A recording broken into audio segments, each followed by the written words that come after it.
Special meeting of the Board of Education in Utica City School District to order. Can we all stand for the Pledge of Allegiance? Pledge of allegiance to the flag of the United States of America and to the republic for which it stands, one nation, under God, indivisible, with liberty and justice for all. Can the clerk call the roll, please? Mr. Robert Cardello is excused absence. Mr. Jason Cooper. Here. Mr. Donald Dawes. Here. Mr. Joseph Obika Jr. Here. Mrs. Tamara Lou. Here. Mrs. Danielle Padula. Here. And Mr. James Paul. Here. There is a quorum. All right, I need a motion to enter into executive session for the following matters. To review two matters leading to the discipline or removal of two particular people, and to discuss pending litigation with a corporation involving a case with an index number 003037. To discuss threatened litigation with a corporation involving a contract with the school district, and to discuss litigation with a particular person, index number 002131, and to deliberate on and render decisions on student discipline appeals submitted to the Board of Education. To discuss the employment history and hiring of a particular person. Could I have a motion? Move it. Second. Motion by the Vice President and seconded by Mr. Cooper. All right, all in favor? Aye. Opposed? And motion carries. We are now going into executive session. Do you want to do it in here or in our room? I'm going to call the special meeting of the Utica City School District Board of Education to order. And I'm going to ask that everyone stand and we can say the Pledge of Allegiance. Pledge of allegiance to the flag of the United States of America and to the republic for which it stands, one nation, under God, indivisible, with liberty and justice for all. Clerk, call the roll, please. Mr. Robert Cardello is excused absence. Mr. Jason Cooper. Here. Mr. Donald Dawes. Here. Mr. Joseph Obika Jr. Here. Mrs. Tamara Lou. Here. Mrs. Danielle Padula. Here. Mr. James Paul. And our student representative, Claire Moore. Okay, so we have a quorum. So we're going to go to capital updates and ask Mike Visconti from Fiscal Advisors. And Justin, are you both coming up at the same time? Or is it going to be one after the other? Tandem, yes. Tandem, I like it.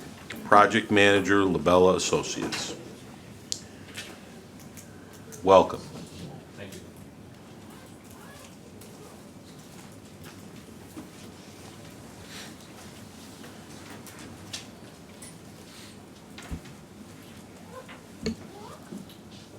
So we're here as a follow-up meeting from a few meetings ago to kind of discuss the project that's intended to vote in May of this year. So kind of the same overarching scope items here. Excuse me for 1 second. Is your microphone on? It is now. Thank you. Sorry about that. Thank you. So some overarching scope items are pretty similar to what we presented on last meeting. So district-wide improvements or safety and security upgrades, maintaining ADA compliance across all the buildings and updating for that, and infrastructure upgrades across the board, fire alarm upgrades, electrical improvements, HVAC and plumbing as well. So maintenance and central kitchen, some exterior window and door upgrades, HVAC improvements, and again, making sure that the building meets ADA compliance. Across all the elementary schools, we are gonna improve safety everywhere. So we're looking to replace windows, doors, and having hardening, which may be impact resistant glazing, as well as some weapon detection systems. And moving Conklin main office from the second floor down to the first, and making sure there's a secure vestibule there. And some outdoor learning and activity centers. So This project in May will capture Albany, Conklin, Herkimer, Jones, Kernan, and MLK. And Dr. Davis will discuss a couple other schools that will be provided outside of this capital project. JFK and Donovan, again, we're going to replace some windows and doors for security, HVAC, and some miscellaneous site work, improving the parking lots, sidewalks. We'll get into what we presented on in the previous project in an upcoming slide here.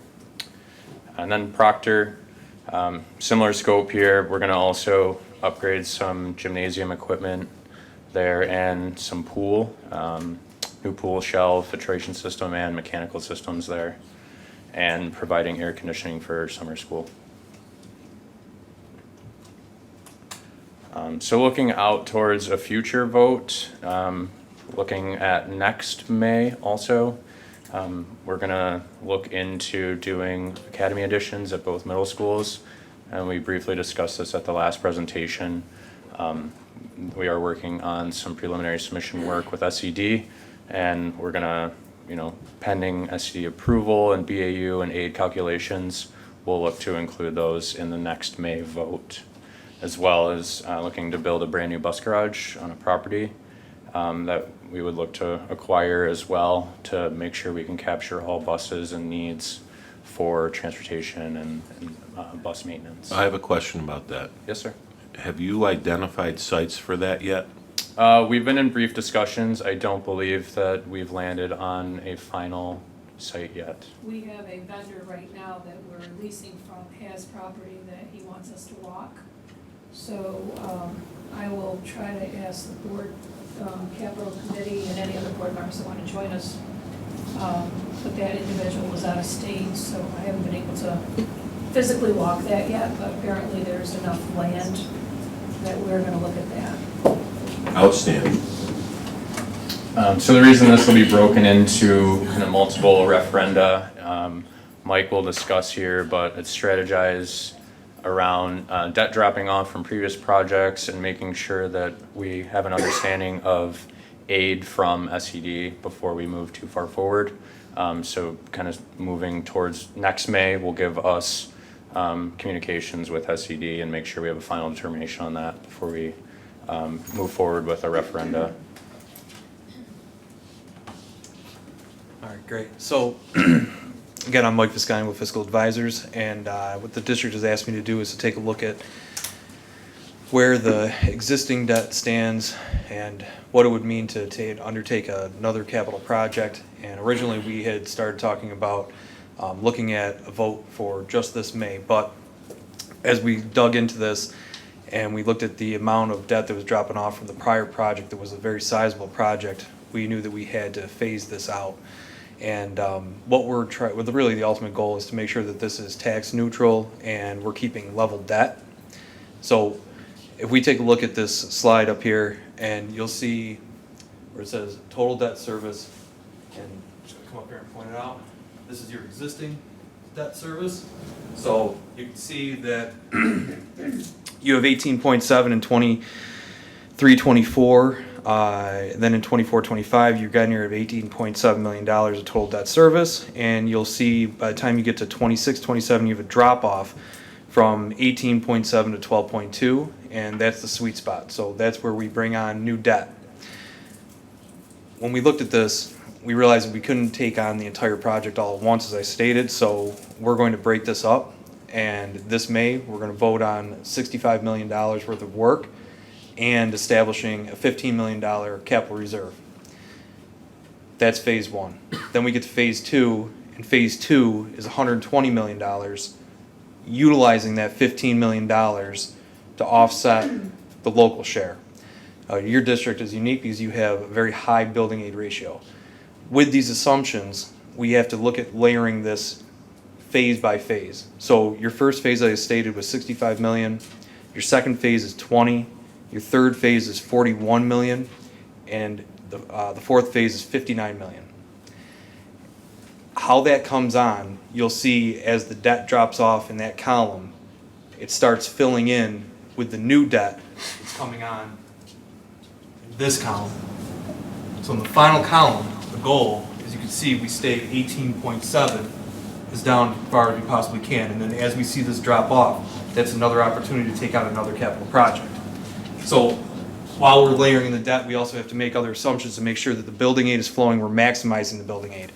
Part of this is hitting certain marks, SED approval, contract award, looking at submitting SA 139s, which cue the building aid, and then either submitting final cost reports or early aid start requests. We'll be able to achieve that if we follow these assumptions listed below. And I know it's easier to do the calculations and put them on the board than actually put it into play, but we're pretty confident that with this plan, we can lay this out and we can move forward utilizing the district reserves for the 15 million to offset the local share. And we'll be watching the scope to make sure that the scope fits in with the available maximum cost allowances that Justin mentioned.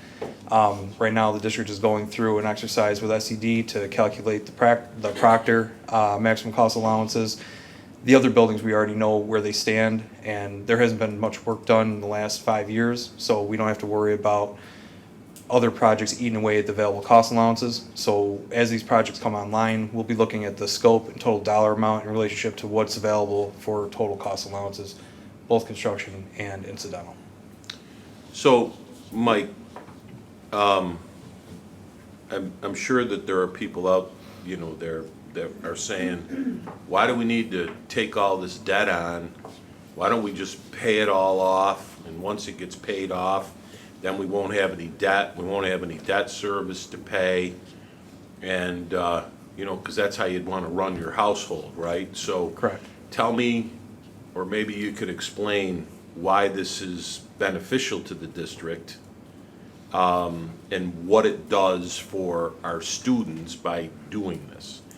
So every district across New York State, if you don't maintain your facilities start to essentially decline, right? Now you're going in and you're getting behind, getting behind the 8 ball, right? You ignore your facilities, you pay off your debt. Not only do you lose your debt service, it's a hard hill to come back from. So think about it like a car payment. You pay off your car payment, say it's $500 a month. Okay, well great. Now you take on something else that's $500 a month. Doesn't matter what it is. Your car breaks down. Well, now you're owing that $500 for whatever it is you took to replace that $500 car payment. Now you have to go get another car.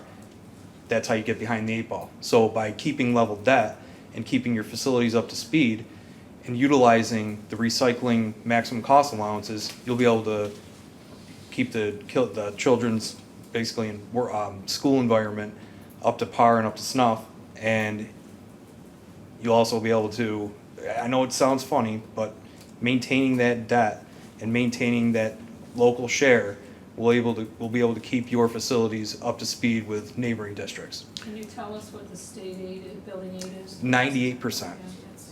So for every dollar, so go ahead. No, so basically, for every dollar. If it's aid eligible, the state is reimbursing you 98 cents on the dollar. So it just makes sense to undertake these projects when you're looking at overall aidability. So Is that best practice? yes. Okay. I've been in situations where districts have decided to just pay cash for projects time and time again. You can't keep up with your facilities with a district of this size paying for cash. Paying for the improvements with cash, should I say. So yes, it is best practice. And even for smaller districts, if you kind of look at your neighboring districts, those districts that are doing, say, maybe those small $5-10 million projects and letting the aid maximum cost allowances reset every 5 years and ongoing work, that ongoing work keeps your facilities up to speed. Okay. And your bus garage, unlike your other buildings, they aren't really capped at a maximum cost allowance. Looking at what we say building aid units, how many students and spaces are in the building, that's utilizing the full district's capacity. So, so long as you're not building the Taj Mahal of bus garages, you'll be able to do this basically paying 2 cents on the dollar for a new bus garage. Anybody else have any questions for Mike? Thanks, Mike. Yep. Appreciate it. I want to are you gonna present as well? Only if you want, only if you're interested in the timeline. Yes. Do you want to see how it's all gonna come together? So, as Justin and Mike have kind of outlined the what and the why, this is the how. So you've got parallel referendums that are gonna run. So, at the next March 26th Board of Ed meeting, there'll be resolutions to approve the seeker, the bond resolution, and establish the vote date, which will be consistent with the budget vote in May.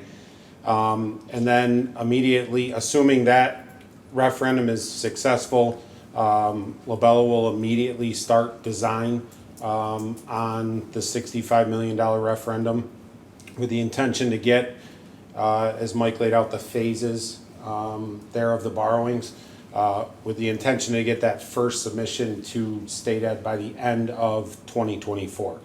On a similar path, the 95, which will be the 120 million that Mike referenced, there's a district-wide ISR that has to go into the state for calculations of the building aid units to be able to do the additions or discuss additions. That review process takes approximately a year to complete by state ed. So if we get it submitted in March, that will start the clock on the year. Simultaneous to the May 21st public referendum, you'll also establish a public referendum to stand up the $15 million capital reserve account. So that's what 2024 looks like. 2025, again, similar path. So on the $65 million referendum, at the end of the first quarter, there'll be a second submission to state ed. We'll have to get the first set of contracts awarded by June of 2025 so that we can get the early aid start forms submitted 18 months after that in December of 2026 so that you can get that debt back on the books that Mike was talking about. So that's the critical piece of the first 65 million. Similar time frame, May of 2025 will the next 120 million or next 95 million will come up for public referendum, and then you'll start programming and conceptual design and schematic design phase on the next 95 million. So then 26 and kind of beyond, the $65 million referendum tentatively substantially complete by September of 2027. Look to close that out by the end of the year 2027, and then bring on construction for the $95 million referendum in the fall of 2027, with construction to start in January of 28 and extend probably all of 28, 29, and into 30 as well. So there's a 5 or 6 year plan here to be able to pull off the $160 million that Mike outlined. Does anyone have any questions? Thank you. Great. Thank you. Thank you. Thank you for your efforts. Done a lot of work, so appreciate it. Do you want to Thank you. do your superintendent update, or you want to have Trish go first? I think we should have Trish go first. My computer up. Dr. Kilburn? We're going to take things a little bit out of order in deference to Dr. Kilburn, who is the District Superintendent of Oneida, Herkimer, Madison, BOCES.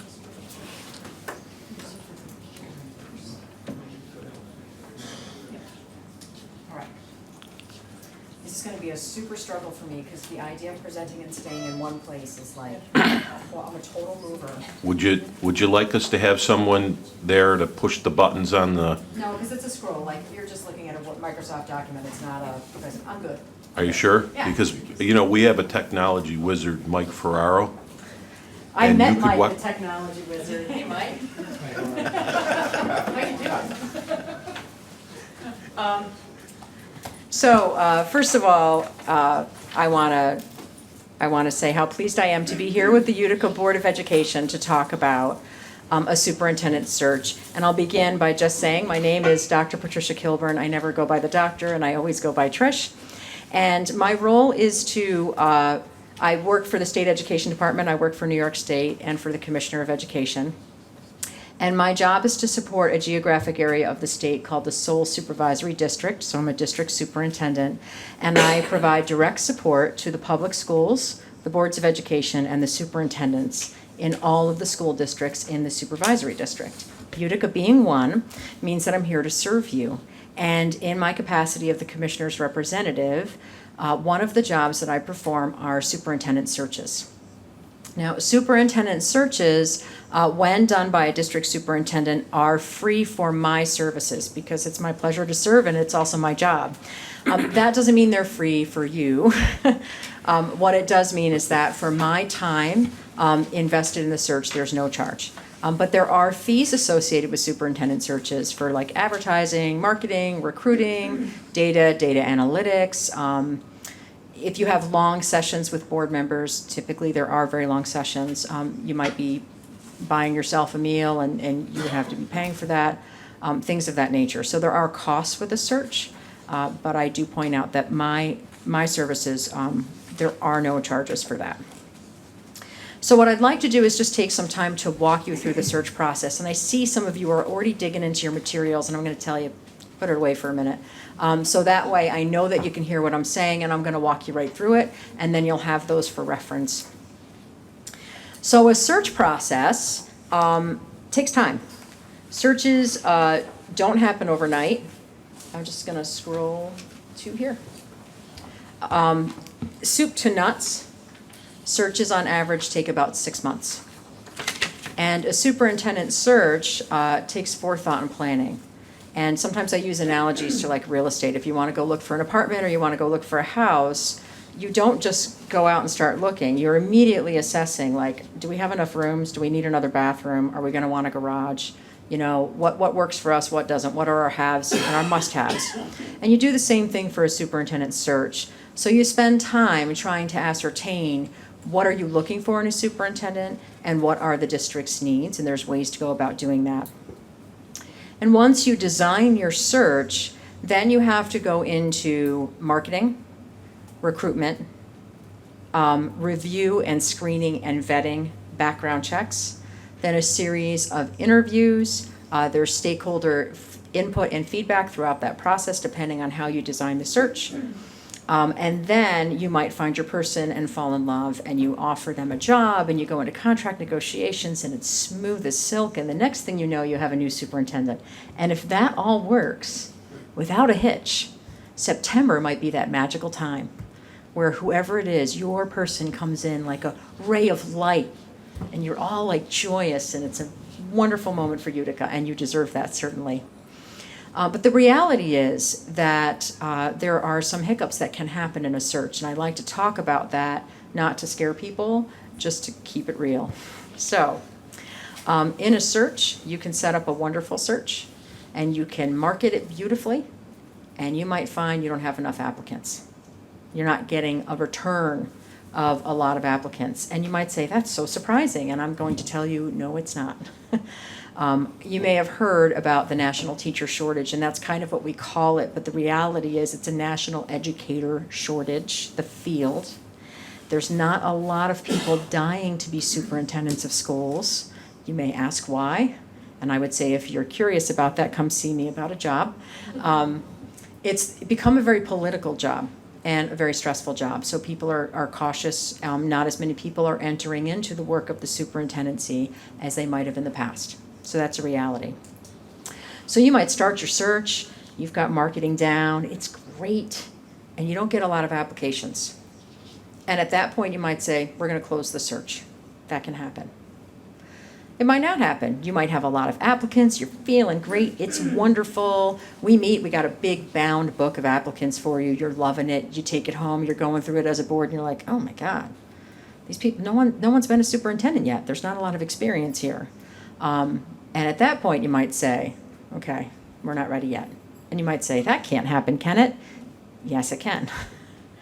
Because there's not a lot of experienced superintendents out there, as there used to be. And when you have an experienced superintendent and they're good, you do everything you can to keep them. So districts don't really want to let go of superintendents that are doing well. That's the market right now. But let's say that doesn't happen. You're cruising along, you get a lot of applicants, they're really qualified, you're loving it, they're coming in, they're interviewing, you're like, we got this down. And all of a sudden they start dropping out of your race because they're also in other superintendent searches and they're getting job offers. And you might say, that can't happen, and I'm gonna say, that's definitely gonna happen because that is extremely common. And sometimes you have to say, we gotta stop the search because everyone's falling out like, wildfire, that happens. But let's say that doesn't happen. So now a lot of applicants, they're highly qualified, you're falling in love with them, and they aren't leaving the race, they are in it to win it. And all of a sudden, there's that moment where the board and the candidate connect, and you realize this is the person. This is the one to be the superintendent of the Utica City School District. And you make the job offer, and they say, I would love that. Tentatively, per contract negotiations. That sounds great. And Joe, what happens? You see him? It falls out in the contract negotiations. And you might say, Trish, that never happens. And I would say, yes, it does. It's kind of like when you buy a house and you go and the closing just falls apart on you. It happens. So then you might have to close your search. But if that doesn't happen, in September, you could be looking at a new superintendent for Utica, and that is my wish for you. So I'm going to take some time just to walk you through a timeline of the process. And while we go through that timeline, I'm going to make a series of recommendations to you based on my experience and some just initial research I'm doing in the district. And then you can feel free to ask me any questions. You ready to go? Okay. So you're going to look up there, and I'm going to look down here, and this is where it gets weird for me, but that's all right. So what I want to do is talk about superintendent search type. It's the first thing at the top. There are two types of superintendent searches.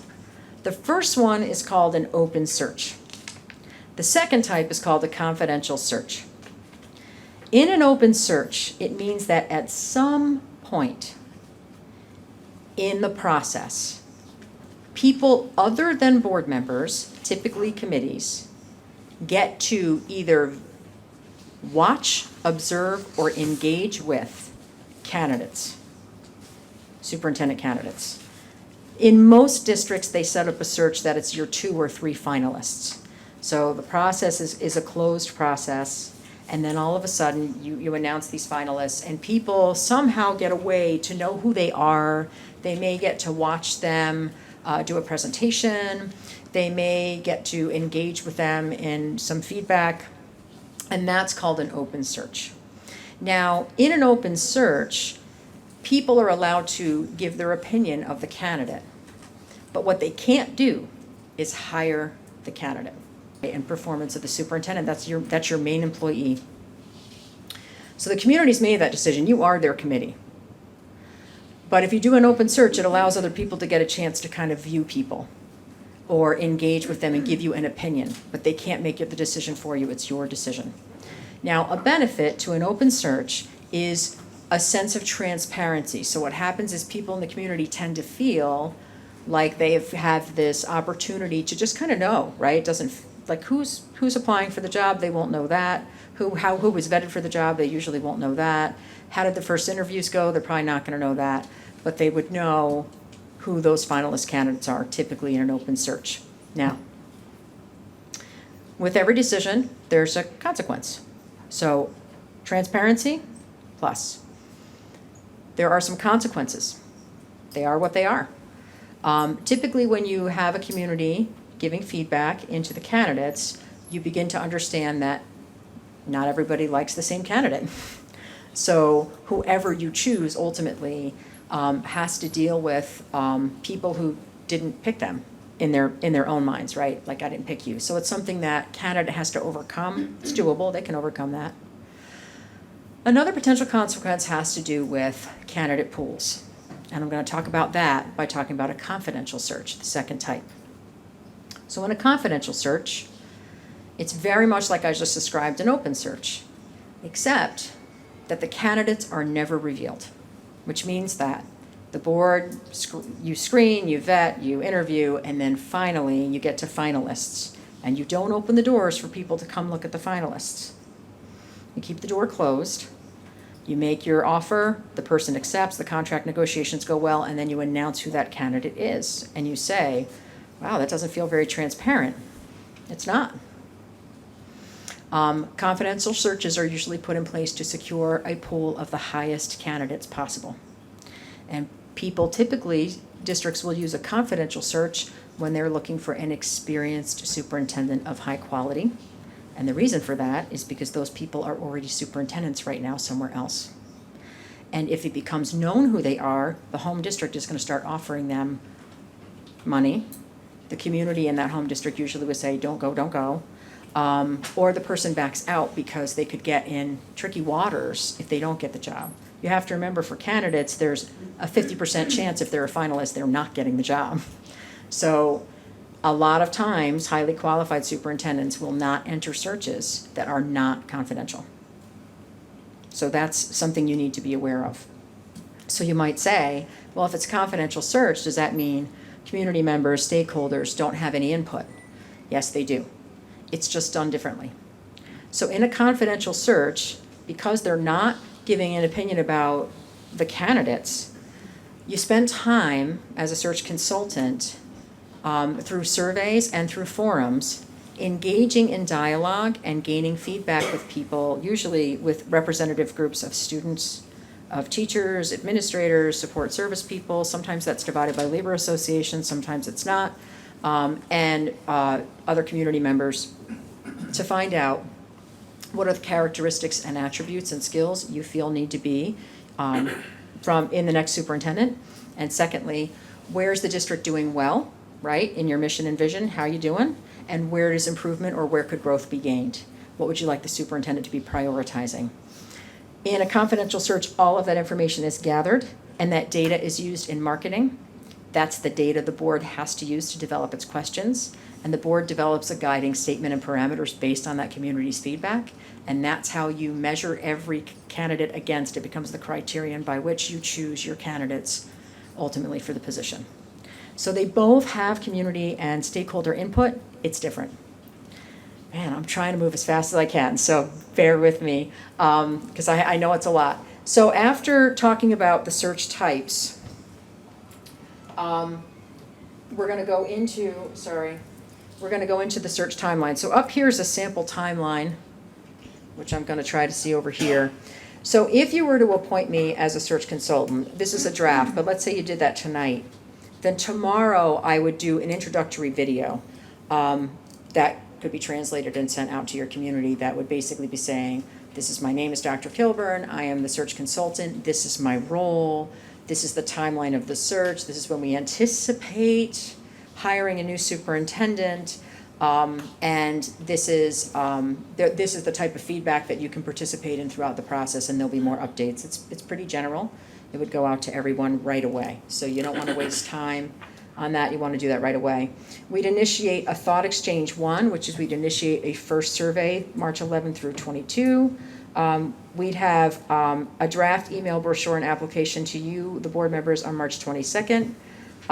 We'd need approval of that through a designated board member on March 27th. Please be aware that if I'm your search consultant, I need approvals. I have to be able to communicate with one board member, because otherwise you'd be having special meetings all the time. It doesn't work, right? So as the board, you would have to tell me who your designee will be. Sometimes it's a board officer, sometimes it's not. The boards decide that. But you pick the designee. The board president usually tells me who that is, and that's the person I communicate with for approvals on like advertisements or brochures or things like that in between the board meetings. That designee, depending on the board's parameters, may communicate with board members to get that approval, or sometimes boards say, no, we trust that person, they can give the nod on our behalf. That's your decision. I just need the name of the person I'm communicating with. After the brochure is done, it's sent, there's a second thought exchange that's done, and I have stakeholder forums that would be happening between late March and early April, and I would work with Kathy to set those up in among the school community, so I could come in, meet with people, find out what their thoughts are, and start taking down all of that data that we would use to develop the remainder of the search. And I structured this for a confidential search. If you choose to do a confidential search, if you choose to do an open search, this timeline would change. Then vacancy announcement, I would anticipate going out electronically on April 1st. My recommendation to you is to do electronic advertising. You can develop print brochures. It takes a lot of time because you have to send them through a print shop and distribute them, and quite frankly, we don't accept them. So when people try to do the applications, they're filling them out electronically online. So usually we don't even do them anymore. We just send them electronic distribution and people enter electronically. That's my recommendation for you for distribution. After that, we do a second thought exchange, a second survey round about the mission and what the district's doing well and what they might want to work on, and that would go out to your community.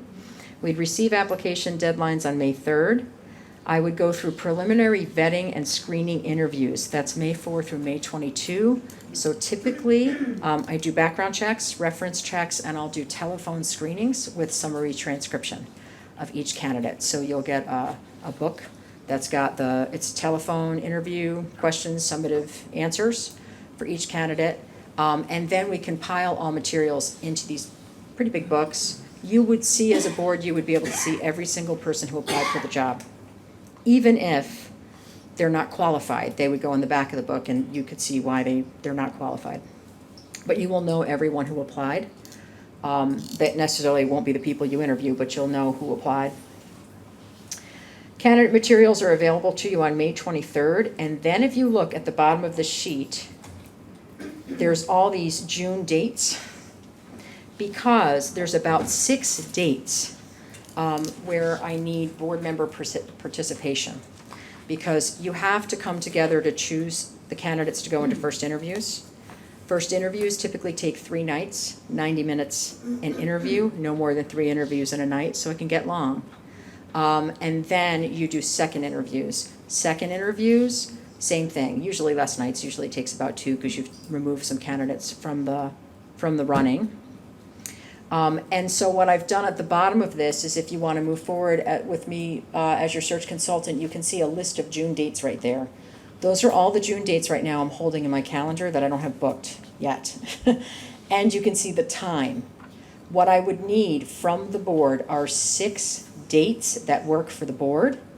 So I need 1 email back to me from someone, probably Joe, that's going to say, these are the 6 dates we're choosing, and 5-hour blocks in that time. So if you look, you would see that on the June 6th date, I have available from 1 p.m. to 9 p.m. You might come back and say, that's going to be one of our dates, and we're going to do it from 1 to 6. Or we're going to do it, so you give me a 5-hour window in that time period. When I have that back, I can finish the timeline for you, and then you'll have your timeline to work on for the remainder of the search.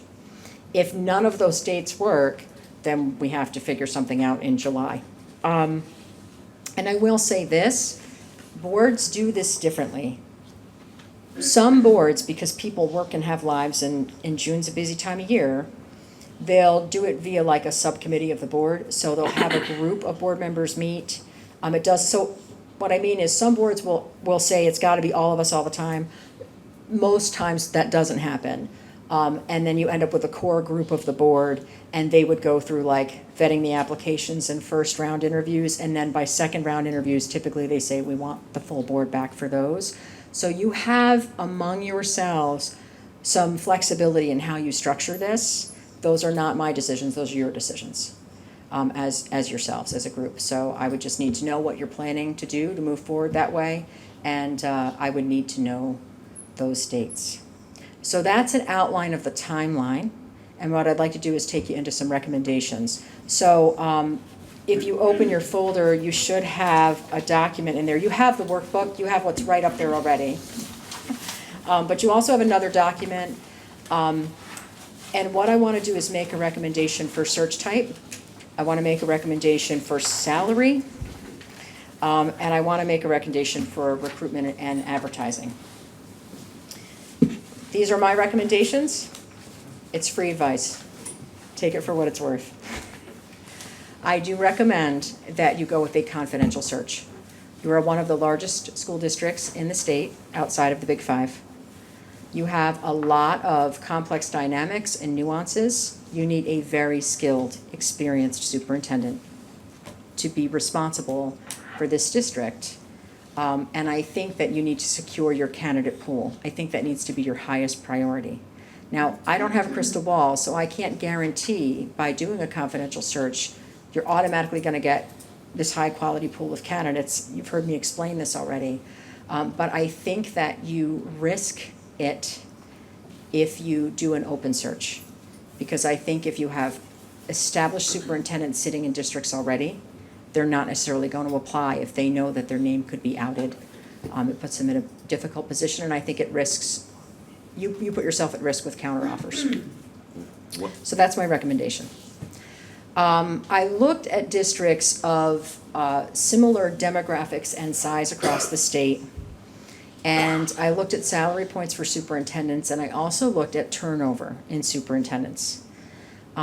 I'm recommending a range of $260,000 as the entry point on the range for an experienced superintendent for this district. I would not recommend going above 300. And you might be like, oh my God. But if you look at the chart right here, you can see that that's kind of where price points are for districts in that area. So you have a comparable school district that has enrollment about 1,000 children more. In terms of diversity, 86% of the students in that district are children of color or Indigenous, Asian, Latino, or Hispanic students. Their economic status is 63% economically disadvantaged, and their English language learner percentages are 1% more than Utica at 17%. And that's salaries at $300,000. And those are upstate schools. These are not schools on Long Island. You will see that there are other schools similar, like 1,000 students lower, who are at 248, but there has been turnover, so they have just secured their next superintendent in that district. And there's another state comparable where they brought a superintendent in and that person just left. So that's why there's a question mark, because for that particular district, and I didn't put the district names on here just because I'm trying to be good about not, it's a lot of research behind it, and I don't want to put a definitive on the salary point because I'm doing it by looking up contracts and going into news publications and stuff to find the data. But that district has not yet announced their new superintendent, so I don't know where they're going to put that salary point. And you can see there's another one that's really high, $396,000, but that's a total compensation package, which means that's their benefits, that's everything else. And I don't believe they have $96,000 in benefit compensation, so my guess is that particular salary is higher than $300,000. I did take a look at the announcement for Rome, which is not as large as Utica, and they're putting the salary point at $200,000 to $230,000. And I did a regional comparison of salaries in our region. Among the other school districts right here in our supervisory district, experienced superintendents are making between $197,000 and $224,000 for districts that are much smaller than Utica. So I think that that's probably a price point in range that you could advertise and get people to seriously consider the district and make an investment in the district. And that would be what I would recommend. I also would recommend that you put in a national and statewide marketing campaign, that you not limit yourself to just the state of New York for candidates. You might find candidates outside of the state of New York who would find this district very interesting, who would be motivated to work with the children in the community, and who would dedicate themselves to doing what's right for Utica and Utica's children, and that's what we want. So I would recommend a campaign that goes beyond the state and also uses national advertising, and I have included national and statewide advertising recommendations for you. Trish? Yes. Can I ask a question about that? There you are, Joe, yeah.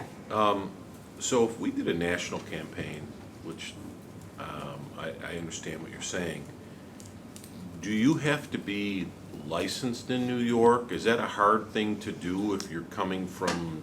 It depends on the state. So there can be a barrier. There are some states, depending on the education that particular superintendent may have had, where it's going to be too hard for them to cross-license, and then that will be a candidate you won't be able to continue with. But there are a lot of states where that wouldn't be the case, and there is no established reciprocity. So I can't tell you if they're a superintendent in Jersey, no problem. I can tell you if they're superintendent in Jersey, good chance. But it really depends on the individual's transcript. So what happens when you have someone who's out of state and they're interested in the job? When I would do an initial screening, I would say, I'm gonna put you in touch with the regional certification officer. That person does their transcript review, and they usually give a letter back that says this person's under review and should, by first blush, it looks like they're gonna be able to be certified. Okay. So in addition to national and statewide, I made some general recruitment recommendations. I think gaining community feedback for marketing development is gonna be essential. I think you wanna use your stakeholder feedback to develop your search qualifications, your interview questions, and your guiding statements. I think it's important to develop and maintain a consistent interview process for fairness and equity for all candidates, and I can help you with that. And I would ask you to limit video, and I do anyway. So when I screen, I do telephone interviews for a reason, because I want to try to be aware of unconscious bias while I'm going through an interview process. So those are my recommendations to you for a search. I have a timeline, so I can begin tomorrow, if that is your desire, and I am opening up to any questions that you might have. Don, are you okay? You're shaking you're shaking your head like No, this. I've been through this, I think, You 4 have. other times, so. You know it. It's basically the same thing we've done Yep. before. Yeah. So what do you need from us You need today? a resolution. If you want me to do it, there's a resolution that you have to say, we, the Board of Education of the Utica City School District, would like Dr. Patricia Kilburn. I think Kathy Davis might have something along that lines. And if you pass that resolution, I will be in tomorrow shooting an introductory video. So we need a motion. Move it. And what does that motion say, Kathy? We, the Board of Education, approved Dr. Patricia Kilburn, Oneida BOCES District Superintendent, as the search consultant for the Utica City School District Superintendent search. Please don't ask me to repeat that. Okay, so we have a motion, we have a second? Yes. Okay, and any discussion? Just thank you for all of the details and coming in, and really just, thank you for coming in so that everybody in the community can see exactly kind of what's going on. I know there's been a lot of questions, so thank you. Just thank you for all the time that you put in. It's appreciated. All right, thank you. Is there a vote? We're gonna vote. I just wanted to find out if there's anyone else who wanted to say anything. All in favor? Aye. Opposed? Motion passes. Thank you. And thank you, Dr. Kilborn. Thank you. Trish. I need your designee name, if you're gonna use a designee, or if it's gonna be you that I'm communicating with, let me know, and I need those June dates right away. Okay, but not tonight. But maybe by tomorrow, Joe. Yes, I understand. Thank you. I know the marching orders. Okay, I guess next we should go to you. Perfect. All right. Oh, can we do the student rep real quick? Yes, please do. So sorry. Thank you. I saw a picture of you was it on Facebook? Yes, he was doing the Rotary? Raiders Closet. Yeah, as well. I'm a bit mixed up on the dates, but first things off, we have our Pops concert in April 3rd at 6 p.m. And we have our junior prom, May 3rd at the Delta Marriott. Spring concert on May 14th and 15th, 6 p.m. And then we have our senior ball, June 7th at the Trins Pond. The Proctor Drama Club is performing the West Side Story starting March 7th and 8th, which is Thursday and Friday, and also Saturday. Thursday and Friday being at 6:30, and on Saturday being at 2 in the afternoon. And then we also Lastly, we have our Raider Nation / Cinderella / Prince Charming Closet grand opening with the help of the Key Club and Student Council on March 23rd at 10 a.m. Yeah, that's all. All right. Anybody have any questions? If not, we appreciate you coming tonight, and we'll see you in a couple of weeks. Thank you. Thank you. Hey, I realize this is a special board meeting, and I want to thank the board for allowing me a few moments on this meeting to recap what's been going on in the district and showcase I'm a proud mama here with the administrative team, so give them all an opportunity to come up and give an overview of what's been going on in all of the directors' departments, which I think it will be valuable. I would like to readdress the budget again. We have been doing public presentations of the budget over the past 3 months, and everyone has a great understanding of the budget. We will also be presenting at the public hearing in more detail. We'll be doing the 3-part budget. For tonight, though, the budget is up 9.5%. We are going to maintain, I had a question from the community, what happened to all the counselors? We are maintaining all the counselors in the system of care, and we're moving that to the BOCES budget line item so that students will continue to have all of those wonderful services to educate the whole child, not just the academics. So that will be maintained. We are going to be moving it to the BOCES budget line item because we get approximately 89% aid on those services by moving them from the Art Besser funds to a BOCES line item. Art Besser ends at the end of this year, so those funds are no longer available. $3 million is for outdoor playgrounds and learning spaces. I know the last time I was here I said $8 million. Not to worry because they will all get done. We're shifting some of them to the $65 million project. We're only going to fund 3 through cash using fund balance from this school year. We're bringing it over to 24-25. We are doing $2 million for the hillside services through BOCES. And then the vehicle replacement, we do our own plowing here. We have 13 buildings, and some of our plow trucks are 2016. The mileage is high. Mike's done a great job keeping them together, but they're not reliable at this point. So we will be replacing vehicles for $740,000. Again, that will be a cash project. $5 million for transportation. Transportation's been a huge issue in this district for years. So we are looking to increase our runs next year from 84 to 100 so that we can get students to school on time and make sure our riders are not on the bus for long periods of time. So that's the only way to do it. We are bringing some fund balance over to pay for the initial costs, and then you'll realize your transportation aid moving forward. So you won't see that that large need of having that cash up front for the following year.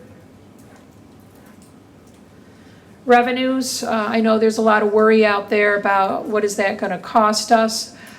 So your property taxes will remain flat.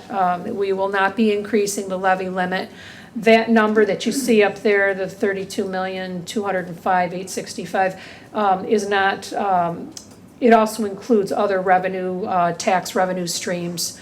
I think we were at $30,805,000 for our tax levy last year, and that is what the tax levy will be this upcoming year. So we're holding it flat, so there won't be an increase for our voters, and I know that's a huge concern in the city of Utica right now. So the school will be remaining flat. All other revenues, interfund transferred, and then your allocated fund balance. You've never done an allocated fund balance before, and we have some additional fund balance, so we are bringing that forward to do some one-time purchases. So that your maintenance vehicles, your transportation, your transfer to capital for the outdoor learning spaces, AKA playgrounds. And you will also be doing, we have some debt on the Proctor Stadium that we will be closing out, as well as the targeted assistance program that is working in the elementaries right now. We're going to keep that one more year. and do that, bring cash over from 23-24 to 24-25. We did see an increase in TRS, ERS. We're going to continue, like I said, with the systems of care. The budget includes 51 new instructional positions. It includes a router, a dispatcher, and a 19A trainer. That's somebody who trains bus drivers. One of the things that we've noticed in transportation is a high turnover rate. So there's a constant need to be training our drivers, and they have to be retrained every year. Nurse manager, an LPN, additional security. Learning Center at Proctor is coming back. It used to be a successful program in the past, and we are putting that back in place. In-house tutoring for suspensions. We have a Raiders Academy that we started over at JFK, and this is our first full week of the program, so we'll have more information on the program when Steve comes up and presents. And then the targeted assistance, as I said before, for one more year. CTE, everything's been approved, all of the ARP ESSER projects. We're still waiting for the CTE addition. I'm on the edge of my seat. We're hoping that that happens this week. We've been promised. And then we'll have a groundbreaking ceremony, because it really is amazing to see this happen. We put a lot of effort into it. I want to thank Michelle and Erica for the time that they've put in. It is unbelievable. They've done a fantastic job, and really it's going to be an amazing program. We are waiting to find out what our building aid units are. We went from the concept of building a high school to going back to just the addition and going from a 3-story to a 2-story, so everything had to be recalculated, and we'll have those BAUs this week. Workplace violence, there was new legislation that it's a requirement. We have a board policy that was completed and adopted on time. We also have a risk assessment that's being done. This was being done last week. It's been completed. This week, we are meeting on the 6th at 3 o'clock with all the unions to review the risk assessment results and to also start working on the draft plan. So we are on target. Very excited about that. I'm looking forward to the meeting, because what we want to do is go from good to great. We want to make sure that not only is our building safe for the adults and the teachers, but most importantly our students as well. So we're going to be looking at everything from facilities to discipline to all those components, making sure there aren't any environmental things that would impact the safety. So that will be a wonderful committee to work with. This next slide, don't get excited. Everybody's excited about the eclipse. I hate to do this, but we are going to talk about the eclipse tonight. It is coming, and it is April 8th. I've been back and forth. We just don't have a million days to give back, but what we do have to do is do what's safest for our students. I've done a lot of research on the eclipse. I've been on the internet looking at how long it lasts, what's the prediction, what's going to happen when it gets over, when we're in Utica, and really it keeps hitting up against our dismissal. And it's going to be anywhere between 2 o'clock to 4:30, which is the time that our students are walking home. We have a lot of walkers. So we are right now, if all goes well with everything, are looking at a shortened day for students only. That way our teachers can get their required amount of work days in, and they'll stay in the afternoon and do professional development activities. And I'm sure the principals will work closely with their staff to elicit and find out what their needs are and what they would like to spend some time doing for their classrooms. But most importantly, our students will get a shortened day. They will get their lunch before they leave, 11 o'clock dismissal for high school, middle school, and it'll be noon dismissal for the elementary. So we are allowed to do a shortened day and still get the state aid credit for the day, so and get our students home in the daylight. We don't want them walking in the dark. Okay. All right, construction, Mike, I'm going to turn it over to you. So this is a timeline of the current projects that we have through the ARP ESSER money. I'll figure out my glasses for this one. I'm gonna have to look, sorry. So this is the current project and the timeline from bid award to close out, all these projects are gonna, some have started and all continue through into the end of summer. So we got the Donovan Middle School HVAC upgrades, that's gonna put air conditioning in the gym and the auditorium, which the building currently doesn't have any air conditioning other than the library right now. Additional storage, there's no storage space for winter equipment, grass equipment, or most of the athletic equipment at Donovan. And then the roof replacement, it's the only 2 roofs in the district that we haven't replaced with the $180-something million capital project. Those are 2 metal roofs on the auditorium and the gymnasium. And then the JFK Fieldhouse, that's gonna start when school's out. That's gonna be renovated to the clubhouse, that's the upper clubhouse at the JFK athletic fields. And then all the district-wide site work and paving improvements. So Hughes, Jefferson, Jones, Kennedy, Columbus, Kernan, Donovan, and Conklin. We're all gonna get sidewalk replacement, curb replacement, handicap sidewalk replacement, paving, a lot of them. You guys been in the schools, it's needed big time. And then the district-wide access control, which is the door contacts. That project is underway, material has been ordered, the contractor's on site getting his drawings done, and work, I would say, it has begun. And we're gonna do Proctor first, and then roll down to the middle schools, and then the elementary schools. And then we got the Kernan soil removal project. When we built this building, they never pulled all the soil out of the contaminated area in the parking lot, and so now we're at that stage where it's gotta come out. So that work's gonna be done over April break. We'll get it, if all goes well, we'll get all the soil removed, we'll get the substrate back in. We won't pave until the summertime, just because it's close to the building and the smells with the kids. So any questions on any of that? Those projects are all gonna be done by the end of summer. Hopefully. Thanks, Mike. And these are just a couple technology updates.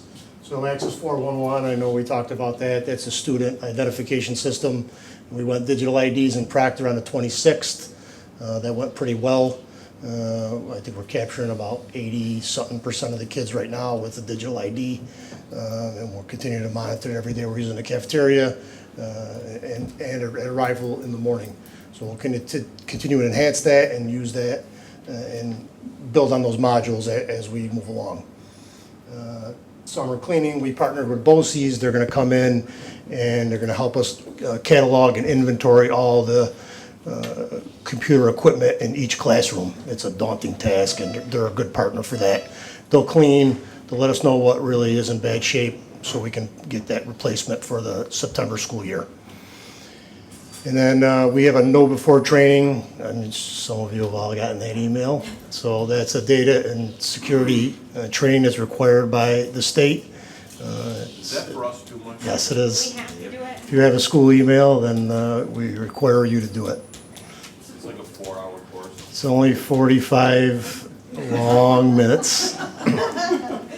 It does help you identify when you get those spam emails, and we have gotten a lot of them over the last couple of months. There's been an uptick tremendously with them, so it's pretty helpful if you do it. Well, you have to do it, so.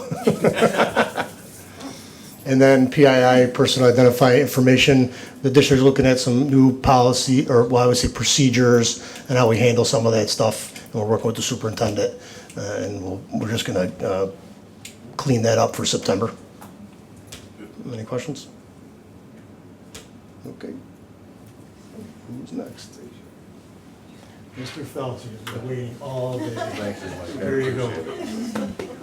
So I was told by some people sitting in the crowd whose names I won't mention that I talked too long, so I'm going to try to expedite it. So really quickly, we're going to start off with some great news. Last week, New York State Education Department lifted the embargo on school accountability data and school designations. And I'm happy and proud to announce tonight that Donovan Middle School was removed from the list of schools in need of improvement. That is monumental. I had an opportunity to go over to Donovan to meet with the faculty last week after the embargo was lifted. And I can remember, and we talked about this in the faculty room, there's probably 3 or 4 people left who were there in 1994 when the federal government reauthorized the Elementary and Secondary Education Act. And coming down the road back in 1994 was accountability for schools based on test scores, subgroup performance, and I can remember Carol Fox, like it was yesterday, who's no longer with us, cautioning the teachers at Donovan that this was going to be big for the Utica City School District and for some of our schools because our kids struggle. So shortly thereafter, Donovan was unfortunately designated a school in need of improvement, and the names have changed over the last 20 some odd years, but the faculty and staff over there has poured blood, sweat, and tears into trying to remove Donovan from that list, and it finally happened. So a good large shout out to Anne Marie. She's a great principal. The faculty and staff there who have worked so hard. It's definitely news worth sharing with everyone. That's great. Kernan Elementary School, however, was designated a Target Support and Improvement School, TSI, under New York State School Accountability Guidelines. We're actually moving through the process right now of what that's going to look like as far as district's support is concerned. So Andre and Trina and Dominic have been working together with the school leadership team at that school, putting plans together to address any of the issues that was included in the designation of that school. So they had one student subgroup that did not meet a benchmark. However, all it takes is one student subgroup to not meet a benchmark, and you end up on the designated list. So the work there is ongoing. We are enlisting assistance from our BOCES curriculum people through OHM BOCES. They actually were very instrumental in helping put the plan together for JFK Middle School when it was a CSI school a couple of years ago, and that school came off the list pretty quickly. And we are also enlisting the support of BOCES data specialists to assist us in this work. And then because Kernan is a TSI school, the Utica City School District is automatically designated a target district. All other schools in the district have been designated as local support and improvement schools. That is a new designation following COVID. It means they're all in good standing. However, the state changed the term in good standing to local support and improvement because the philosophy behind that is all schools can use improvement. But that's great news for the district that all other buildings are in good standing, or LSI, whichever you prefer. Raiders Academy of Learning, Dr. Davis said that is up and running. We are running 2 groups of students like we mentioned in the previous presentation. That was supposed to take place at the House of the Good Shepherd. That was our goal. However, we ran into obstacles through SED approvals that would have dragged it out for months, and we did not want to do that. We wanted to get the kids in. So we worked with Colin Clark, the principal at JFK, who was able to find designated space in a pretty fairly secluded end of one of the wings in that building. So we have a 9-12 group reporting at 8:05 for 3 hours of instruction. And in the afternoon, we have our 7th and 8th grade cohort reporting. We have a certified teacher who was hired and is very enthusiastic about helping these students. And we have outfitted that room with additional supports because, again, the whole goal is not only to provide academic assistance to these students to keep them up with their work while they're on a long-term suspension, but to transition them back successfully into school when that suspension ends. So Trina worked with ICANN to deploy an ICANN social worker to the room to work with the students on socio-emotional supports. We also have 2 social workers assigned to JFK who are on staff who can provide any mandated IEP counseling services that are required for those students. We also have OT, PT, related service providers right on site at JFK through the Utica City School District who are there to provide any required IEP services. We've hired a teacher's assistant. We're looking to make sure there's 2 in that room at all times. We have a security person who we hired, not pulled from JFK, is directly assigned to that program. And then our wraparound service providers are working on getting a behavioral specialist into that room. And again, is to create an atmosphere so that those kids can successfully transition back to school. Quickly, school district calendar is usually approved sometime in March, and I just wanted to go through the theory behind the school district calendar.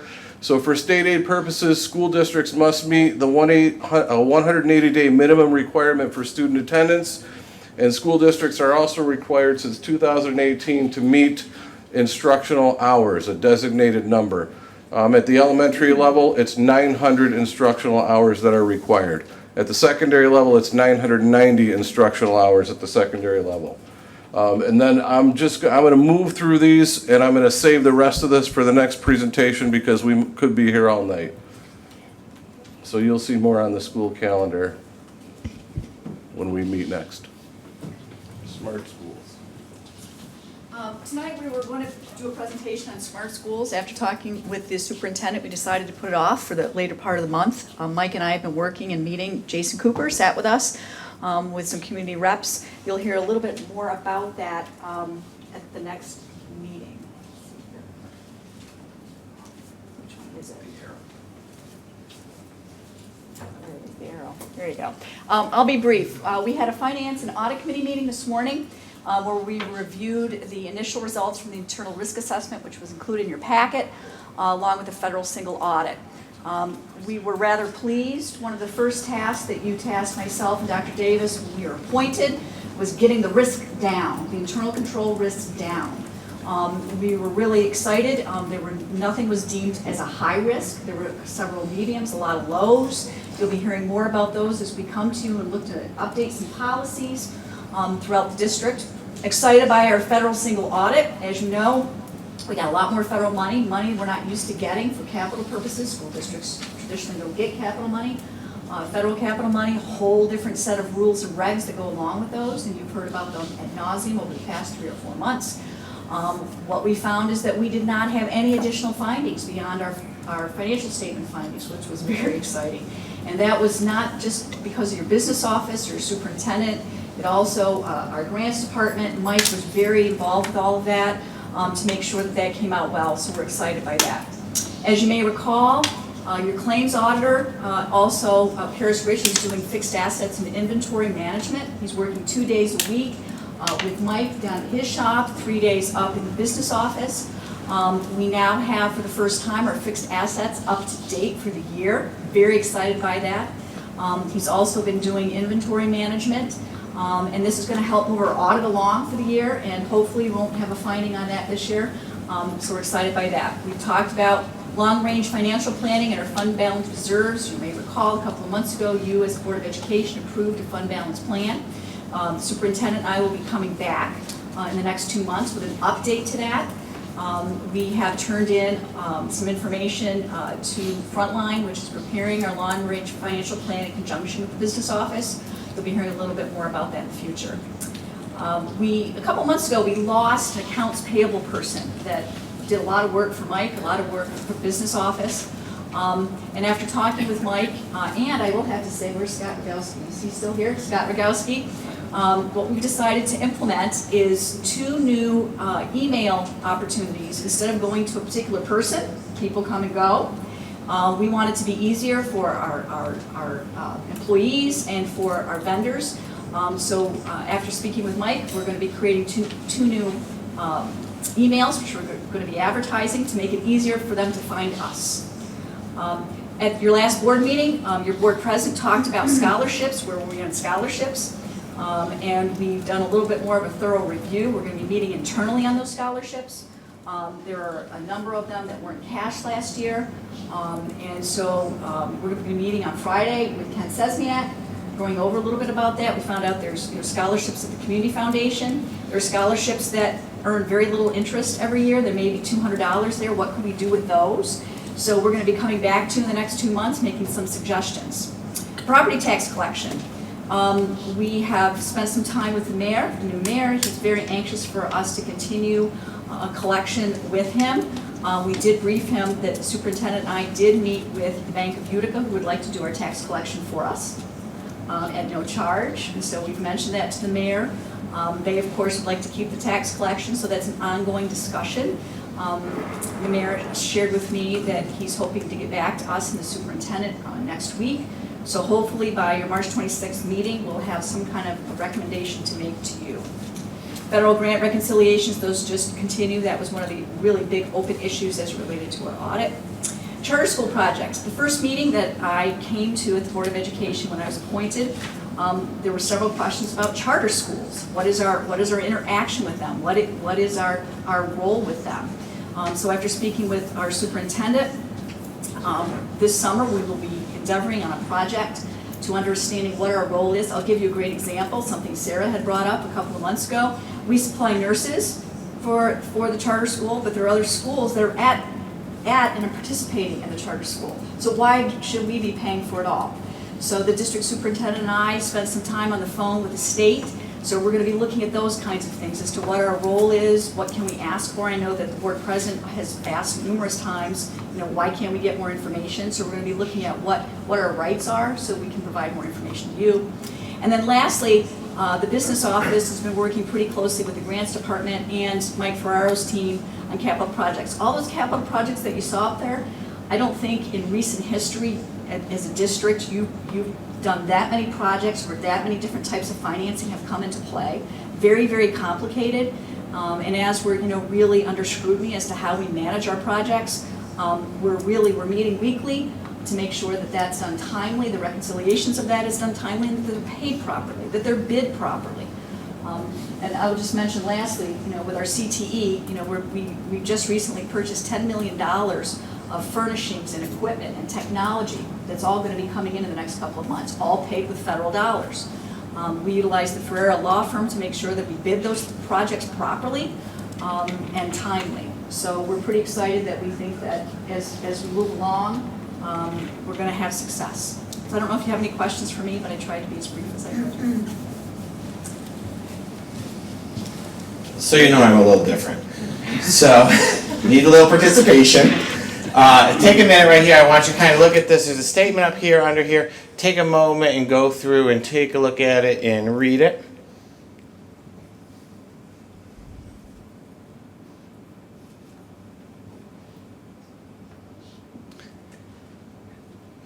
So why would I do this? Accountability, a lot of times people think it's all about grants, and I think one of the most important things is we have to look at the why behind what we do with our grants and what we do in our district. If you take a look at this, was anybody able to read it completely and understand what's going on with it? And the answer is probably no. You had to slow down, your fluency wasn't as good, words weren't clear, you had to try to decode things. And I do this because most of us in this room, we all did school well. And that's why we're in the business, because we like to do school. And we have to remember our kids don't. This reading passage here that I did shows a student who is reading at an 85% accuracy. So when we often talk about setting progress monitoring and we're setting goals, we say we want a kid to read X number of words at 85% accuracy. How's the comprehension at 85% accuracy? Not very good. It's very difficult. It slows things down. It's hard to do that. Anybody reading at accuracy below 90% is going to struggle to read. This is the situation that our kids are in. And I think it's very important with everything that goes on, and we make all sorts of decisions, the basic act of what we do is this. This is the barrier for all our kids. All right, on top of this, put in if they have a language, ENL, if they are special ed, if they are reading at this level in 8th grade, what stigma does it have on it? What stigma does it have on it in 11th grade? What am I not going to be able to go through and do? And so I think it's really important to take a look at that. And so what accountability does it through two different things. We go through programs. We are responsible for AIS, our Academic Intervention Services, and making sure that our kids meet the needs of our kids. We give them the extra support. Is our instructional support teams. How do we identify kids before they go to special ed? What strategies can we use? What tiers can we put into place? It is our school improvement plans. It's our accountability. It's us working with things. What things can we do better? What are the needs of our building? We use our data facilitators. We look at compliance and data collection. The part that everybody's so used to seeing me with is the money side. All right, but this is how we fund it, and I think it's really important to remember that grants, all these grants except for ARP, are supplemental, not to supplant. So these are things that we can't do that the general fund is supposed to pay for. We can't pay for those things. And so what things do we do? In our title grants based on our poverty rate. So that's where we pay for a lot of our AIS teachers.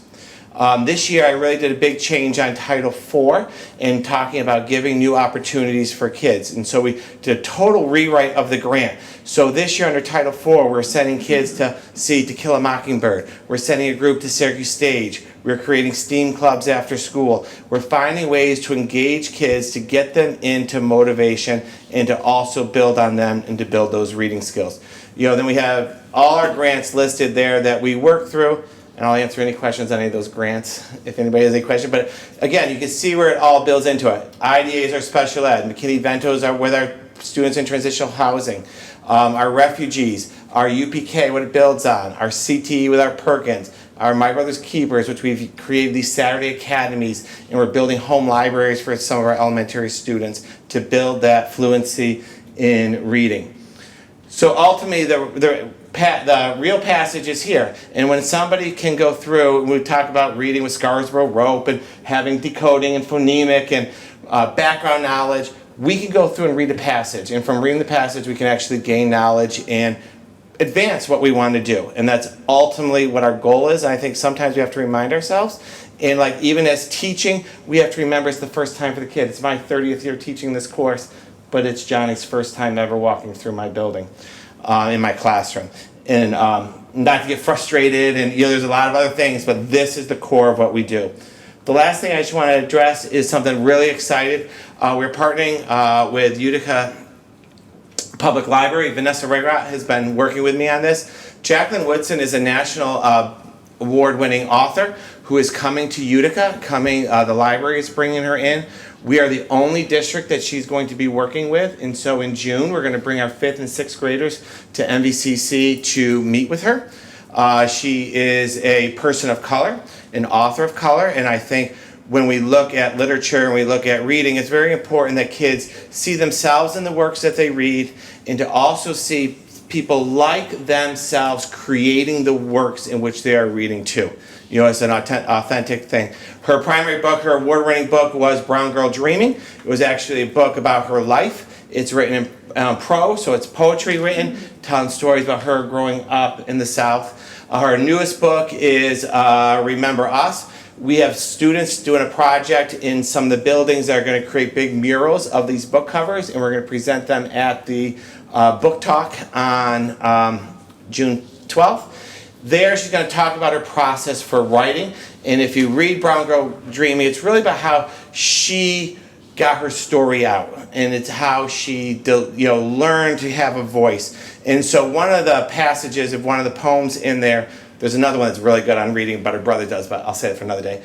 But she writes, no one believes a whole book could ever come from something as simple as butterflies that don't even, my brother says, live that long.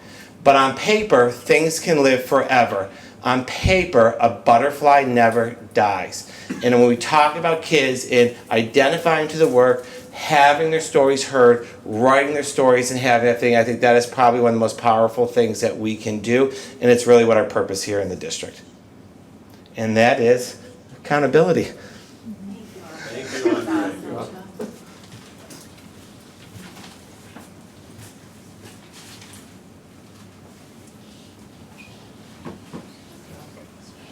Otherwise known as food seed. Okay, just gonna give you some HR updates. The biggest thing we have up on deck right now is we're planning a very large district-wide job fair. And it's gonna be held Wednesday, March 13th at the Delta Marriott Hotel from 4 to 8. Everyone's invited. I hope to see all of you there. We're gonna have some light refreshments served, some Utica giveaways as well. Some items this year that are new to our job fair. We have MVCC joining us. I've been working pretty closely with them throughout, for the past 13 months.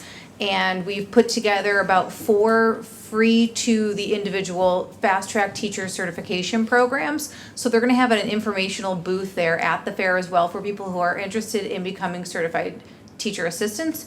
Or even if there's someone who is maybe a sub TA now and they would like to seek certification, move up on the pay scale and have more stability. So they're gonna be there as well. We're gonna have some informational booths set up too for security, cleaners like the custodial unit, transportation, drivers and monitors as well. So those are some things we're adding that are a little bit different. It's a really structured job fair, the way we have it set up. It's similar to last year. When an individual who is interested in an instructional position reaches out to the district, they follow the basically the steps on the posting for the job fair, which is just emailing us a resume and giving us a letter of intent. We send them back a link to sign up through an app called Sign Up Genius to register for an available interview time, so that it's pretty structured and well planned out. You don't have a herd of people coming at the same time and then waiting, getting frustrated and leaving. We do accept walk-ins, but that's how we try to organize it as best as we can. We have different people manning different types of interview and informational booths. This little bottom blurb was really from what we presented to other administrators. So that's it for the job fair. Any questions about that? Okay. And this is regarding the 12-month holiday, or 12-month employees and new holidays. Mr. Felch and I worked closely on the school calendar for the 24-25 school year. There are 2 holidays that are newer. I would like to say that SED has recognized Lunar New Year and Juneteenth. And we are working with Farrar Law Firm to have some MOAs drafted, as these will affect our 12-month employees. They're not written into their contracts, etc. Any questions about that? That's kind of it HR-wise for the time being. Let's see who's next. Jan.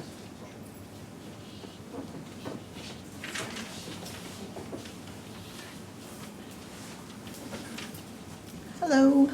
Hi, everybody. Okay, so I am so thankful to have an opportunity to give you a quick update. I know that there's a lot of people on the docket, but I am just so excited and grateful, so I want to try and get everything in. So let's start with kindergarten registration. We had a kindergarten registration event, and we not only had a week registration event at Conkling Elementary on February 12th through the 16th. I also went to all the agencies, and I feel it was really successful, and we got a great start on kindergarten registration. So we wanted to make sure that that experience was, safe and supportive. It was so cute to see the kids coming in, and sometimes it was the first time they've ever even stepped into a school, so we wanted to make it fun for them. We had a signing event, as you can see. They had a little signing a certificate saying they were ready to be a Raider, so that was really exciting.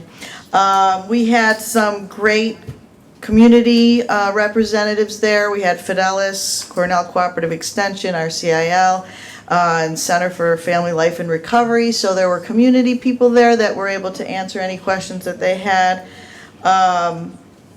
And mostly just, to provide an opportunity for parents to ask questions.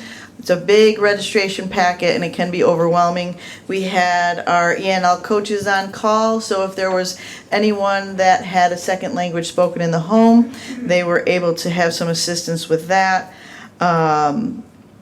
And we had a video rolling with music of a kindergarten classrooms and a little play area for kids, so it was really great. Every family that came left with a hardcover book, a backpack full of activities, of letters and fun things for them to do, and also a ready for kindergarten packet. So it was great.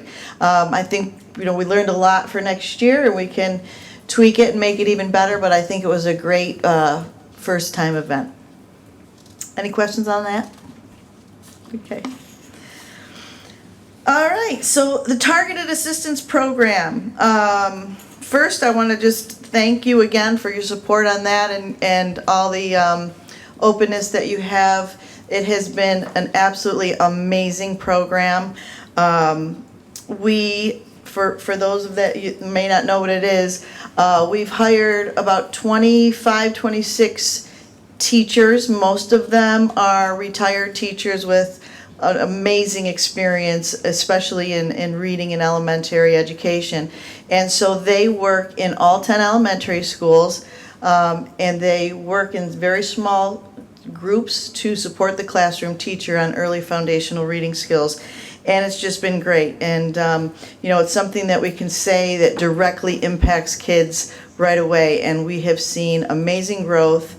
I've created a curriculum, and we're now looking at the data to make sure we can reflect on what they've been teaching for those skills, like letter rec, letter sounds, oral blending, all those really early skills, and we can see the growth from the beginning of the year. Now we're at the middle of the year, so I'm excited to see how that comes out. So again, thank you very much for that. Super Kids. Super Kids K2 is our new reading program for K2. It's been a great rollout. The staff really seems to love the program. They have really given some feedback on the kids' interest in the characters and the instruction, and the nuts and bolts of it really are aligned with their standards, and it's really a great program. We're right now in the process of continuing to collect data on the progress monitoring, on the unit tests, and I've been giving principals and facilitators that information so that they can look at that and analyze it to make sure they inform their instruction according to that data. We also have been working with the company for professional development. We had one of the professional development services that they gave was a in-person instructional coach that came to all of the classrooms and worked directly with the teachers to be able to really see what the teachers are doing, giving some feedback, and then they were able to give us feedback as well. So I just wanted to share the feedback from Super Kids for Utica was overall the coaches reflected on Utica as being enthusiastic and engaged with the Super Kids reading program. Teachers were implementing the program with fidelity and open to feedback and suggestions. Building leaders were invested in the program and their staff. Super Kids coaches spent time with each teacher and after coaching to provide them with answers to any questions as well as guide them to additional resources.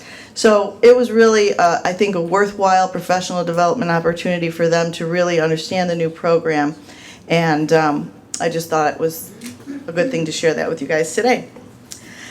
All right, next one.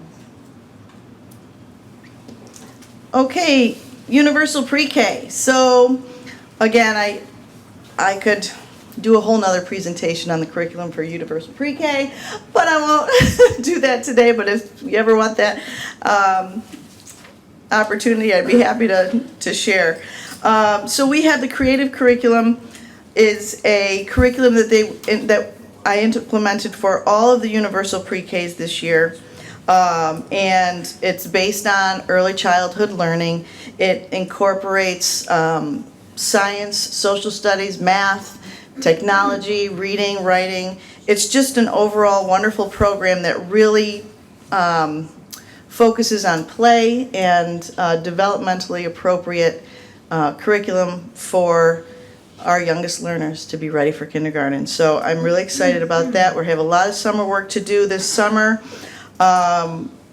Developing, making sure that the teachers have professional development, have the resources they need. We have a new assessment that goes right along with that so that the teachers can assess the students while they're learning instead of taking them out of the classroom to complete testing. So that's something that's very a positive for that. And what I really feel is a highlight is we have just hired Zachary Martin, who was hired through R4K. Again, thank you for the support on that. He is a behavior specialist with a great deal of experience in early childhood education. So he is designated just for our UPK classrooms. The agencies are absolutely thrilled because, as you know, with COVID and all the things that are happening, behaviors tend to escalate and have been escalating. So they are just thrilled to have him. He's in the classrooms. He's not only working with the students, but he's educating the teachers on coming up with great classroom management techniques, mindfulness techniques, and other really just very helpful strategies to help with the ongoing behaviors that are happening in the UPK classroom. So he only started a couple of weeks ago, but I'm already getting calls on how happy they are to have him, so that's a big plus.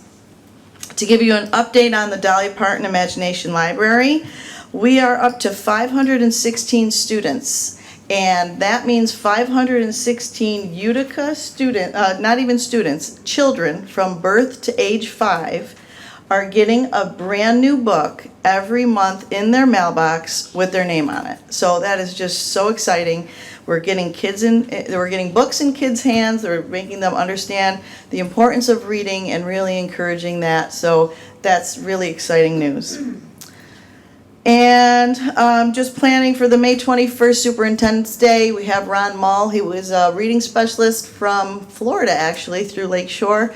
And he came last May, and he was so good. We're having him back this year, so we're very excited for that. Okay, any questions? All right. I just had one question. Yeah. Mm-hmm. What efforts are we making to increase recruitment and participation of our children, our community's children, so that we can get a head start on advancing their reading skills? Okay. So, I knew you were going to ask me that question, Mr. Habaika. I don't know why, but I'm prepared. So, we have actually quite a long list to share with you on what we're doing. And what you're asking is, how are we reaching out to the families to get them involved in our UPK classrooms? Is that what you're asking? I am asking that, and to encourage more participation. Okay. So, what our R4K Family School Navigator, her name's Kristen Tobiasen, her and I are working very closely together to really get out into the community. Some of the things that we're doing together is she's holding library at the Utica Public Library. She's holding 2 monthly events and invites all children 0 to 5 years old to craft and play, introducing them to the library and to books. And those children are added to the census. She's creating a census capturing all of the 0 through 5 population. Obviously, our Dolly Parton Imagination really incentivizes people and gets them excited for school and learning. We're collaborating with Mohawk Valley Community Action Agency to plan enrollment events. We're working with elementary schools identifying younger siblings. We're working with community agencies to identify non-school age children enrolled in child care programs. We have posted flyers in the community to promote UPK. And obviously we have our registration events, and we'll have the similar UPK registration event there. Are we doing anything with the Oneida County, Department of Social Services, but they go by something else now? Yes, and because those are the real at-risk. Right, so Mohawk Valley MVCAA Head Start really has been working really closely with Michelle Kelly. She's the director there, and she has a great team also to reach out to those families and try to create awareness. We have flyers from MVCAA that are actually in several different languages: Arabic, Burmese, Karen, Russian, Somali, Spanish, all these different diversities, trying to reach all the people in the Utica city to really communicate and educate parents in all parts of Utica to really understand the importance of going to school, the importance of getting ready for kindergarten. What I'm finding is that some parents they don't want to send their child to UPK, and they would rather just keep them home another year and send them to kindergarten. And so that's something we're focusing on, is to really try to respect their traditions and their philosophies, but also try and give them an understanding of the importance of that early intervention and that exposure at an early age. So we've actually I used different media outlets as well. I used the Mug Club at WKTV, and I was on Talk of the Town for the first time ever, which was a lot of fun. So just doing things like that to get out into the community. But again, Chris and Tobiasen has been doing a great job really getting out there and just going all over to hospitals, different support centers, and working with those agencies that I just mentioned, RCIL, Cooperative Extension, those kind of things that really have those networks to reach out to people. We're using them as well. Thank you. Mm-hmm. Okay, lastly is McKinney-Vento, which Andre had said that is for our students who are in transitional housing. I started to oversee that in January, and when I first started overseeing that, I created procedures and protocols to streamline that, to make sure that all the documentation and with 13 buildings, it's very difficult to orchestrate making sure that every consent form and residency questionnaire and stack form are all collected properly. So I created procedures and protocols to make sure that that's running smoothly, and I'm happy to report that I think it is.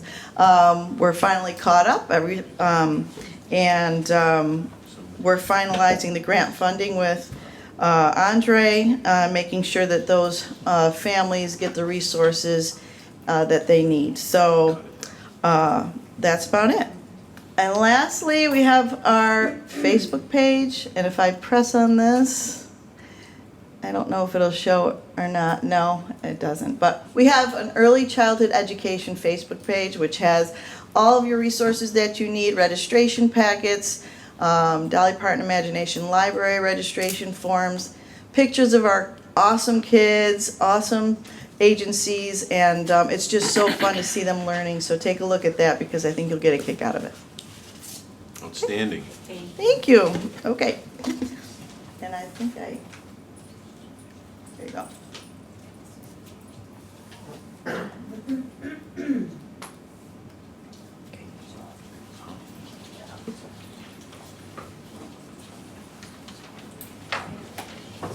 Yes. Yep. All right, so special education, not nearly as exciting as some other departments that just presented.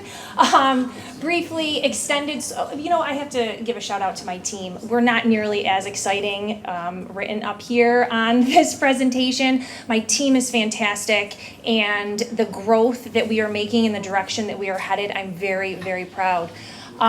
Briefly, the extended school year, that's our special education summer school program. We're running July 1st through August 9th. In the past, Utica began the program after the 4th of July holiday. It has to be run for 30 days, but the state allows you to observe Independence Day and still count that as a day of attendance, but everyone will have that day off. We're hoping for a little bit better attendance the first and the last week, because in the past, when it starts midweek, you have some students missing the first week, and then because you have to run it a full 30 days, we're ending midweek, and that last week is cut short as well for some of our students. It will again be held at Jefferson Elementary School. We have changed our annual review schedule. Like I mentioned in the past, we do rolling annuals, meaning we meet the month of the student's birthday. So we have a really great handle on what placements we're looking at for next school year. So we're currently planning the 24-25 school year for placements and location. And then just a brief overview of the department, current statistics as of the end of February. We have 2,355 students classified. Since September, we have identified 181 students. 140 students have been placed in this district. They have transferred into Utica, and we have placed them in programming. And then just so everyone is aware, our CSE chair people, they hold and process anywhere between 65 and 80 meetings per month. That's a lot. It's a lot of work that they do, and they do a great job. That doesn't include the amendments, and those are no meetings, but still paperwork needs to be processed. So I'm very happy with what they're doing and where we're moving. Anybody have any questions? Thank you. Thank you. Is it you? Yeah, you're more exciting than me too. Thanks, Pam. Hi, everyone. Thank you so much for this opportunity. We've been talking a lot about CTE and kind of looking at it from the 30,000-foot view, but I want to bring it down really and narrow in on what it looks like from a student perspective. So if you'll just humor me a minute, go back to like your 5-year-old kindergarten self. I want to walk you through what it feels like to go through those 12 plus years as a Utica City School District student and the opportunities that are growing within this district because of your vision, your support for what we do. So first I want to start out thinking about walking in as a kindergartner. So you're in elementary school, you're in their exploratory phase. So you're participating in career fairs, STEM fairs, science fairs. These are all the wonderful things our elementary schools are now doing. You have exposure to coding carts, STEM kits, business partners are coming in, guest speakers from all over the region, and you're learning about careers. And as an elementary student, now you start to get a vision, and that's where kids start to dream. So they see themselves as an engineer, they see themselves as a doctor, a teacher, whatever it might be. And through that process, they even learn what they don't want to be. I thought I wanted to be a PE teacher. I was an athlete, a college athlete. I did a shadow in a PE class on dodgeball day with 6th graders. I never wanted to step foot in a gym again. So there's pros and cons of this, but they learn a lot through those experiences, and so they get that vision. And the vision is so important because that's what paves the way for what comes after elementary school. So now we're in middle school. And so in middle school, now they're diving deeper into the curriculum. So this is curriculum that Michelle actually worked on this past week with our FACS teachers. And if you look at that curriculum, you might think to yourself, that's what a science teacher teaches or a math teacher. There's English involved, social studies, and that's true. The core subjects are integrated into this work, and that's the beauty of it because we're making it relevant and we're connecting content but also skills. Students are doing debates, they're doing research, they're writing, they're reading. So it's all coming together in that learning process while again making authentic real-world connections for what this leads to after and outside of school. So you finish your middle school years and you're really excited, let's say, about healthcare. This is the path I'm going to narrow in tonight. So I just wanted to show you, as an elementary student, this is actually a drawing and illustration from one of our high school students who is in our art club that is being run by our art teacher, Christina Hopkins, and I really appreciate her work and leadership with this. Our high schoolers are creating a coloring book for elementary students, so I wanted to show an example. This student is very talented of what they've started to create, and there will be a narrative that goes along with their illustrations, but again, it's to create that exposure. So you're a middle school student, you want to go into healthcare, so you decide to go into CTE in the health professions pathway.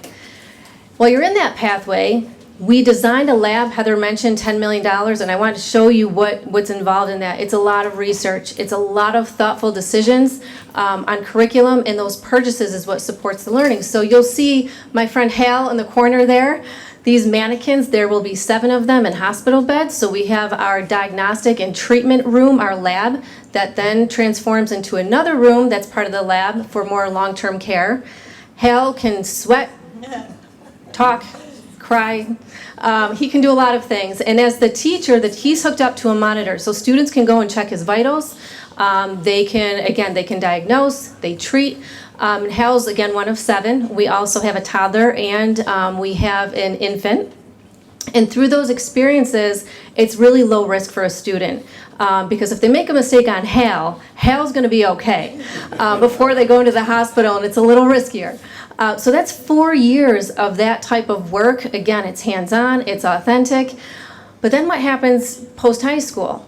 So we are actually in the process, Michelle and I are working with the Community Foundation, MVHS, and MVCC to create a healthcare pre-apprenticeship program. Because right now there's a lot of students who just don't have access, because post-graduation, you think medical profession, it's a lot of schooling. So we want to create a pathway that actually starts this May. We don't want to wait until the building's up because we know that's going to take a couple of years and we don't have that time. We need to fill this pipeline, especially with the new hospital that's now in town. So we're creating this pre-apprenticeship program with those partners. So we will have a cohort of students starting this May. They will start an entry-level job at the hospital. All they need is their high school diploma. But by having that entry-level job, it could be food service, for example, they will then be privy to do job shadows within the hospital. You can only do that if you're an employee. So that's kind of their ticket in and our way around some of the rules that will that will prevent them from doing that. So while they're doing all of that exploratory work, that'll be all summer. It will lead to the fall semester. They have the option of going in and earning 11 credits through MVCC. That coursework will earn them micro-credentials. Those micro-credentials, again, if they decide to keep, it's paid for too, at no cost to the student. If they decide to keep going, they could stack those credentials, earning an associate's degree as a surgical tech. Now they're starting a career with benefits and a starting salary at $60,000. So that's the pathway from kindergarten to middle school, high school, and post-high school. And now we have our kids here in Utica working in our hospital, growing our community. And to me, that is so exciting. We've just given them opportunity and access. And that's what all of our pathways, we talk a lot about CTE, but it's not just privy to CTE programming. That's what we're trying to do across the district. And lastly, I wanted to mention our 7th grade CTE STEM Expo. So we are putting 750 middle schoolers, 7th graders on SUNY's campus, SUNY Poly, on May 10th. And what we're creating, and again, this goes back to that exploratory period for middle school, but again, we don't want to wait till the new building's here, we want to start now. The 7th graders are the first cohort of students to go into that new building, so we want to create that exposure now. So we are creating an expo where there will be 12 exhibits. Those booths are interactive. It's not a career fair. No one is handing out brochures. They're going to be bending conduit. They're going to be working on mannequins. They're going to be doing hands-on activities that gets them exposed and maybe excited about the pathways that are coming. And we wanted to make sure that we included every single 7th grader in that process. So our middle school principals have been very helpful. And again, thank you, Dr. Davis, for your support, and Mr. Fauci for allowing us to do that. So that's coming up this May. Great. Questions? All right. Anybody?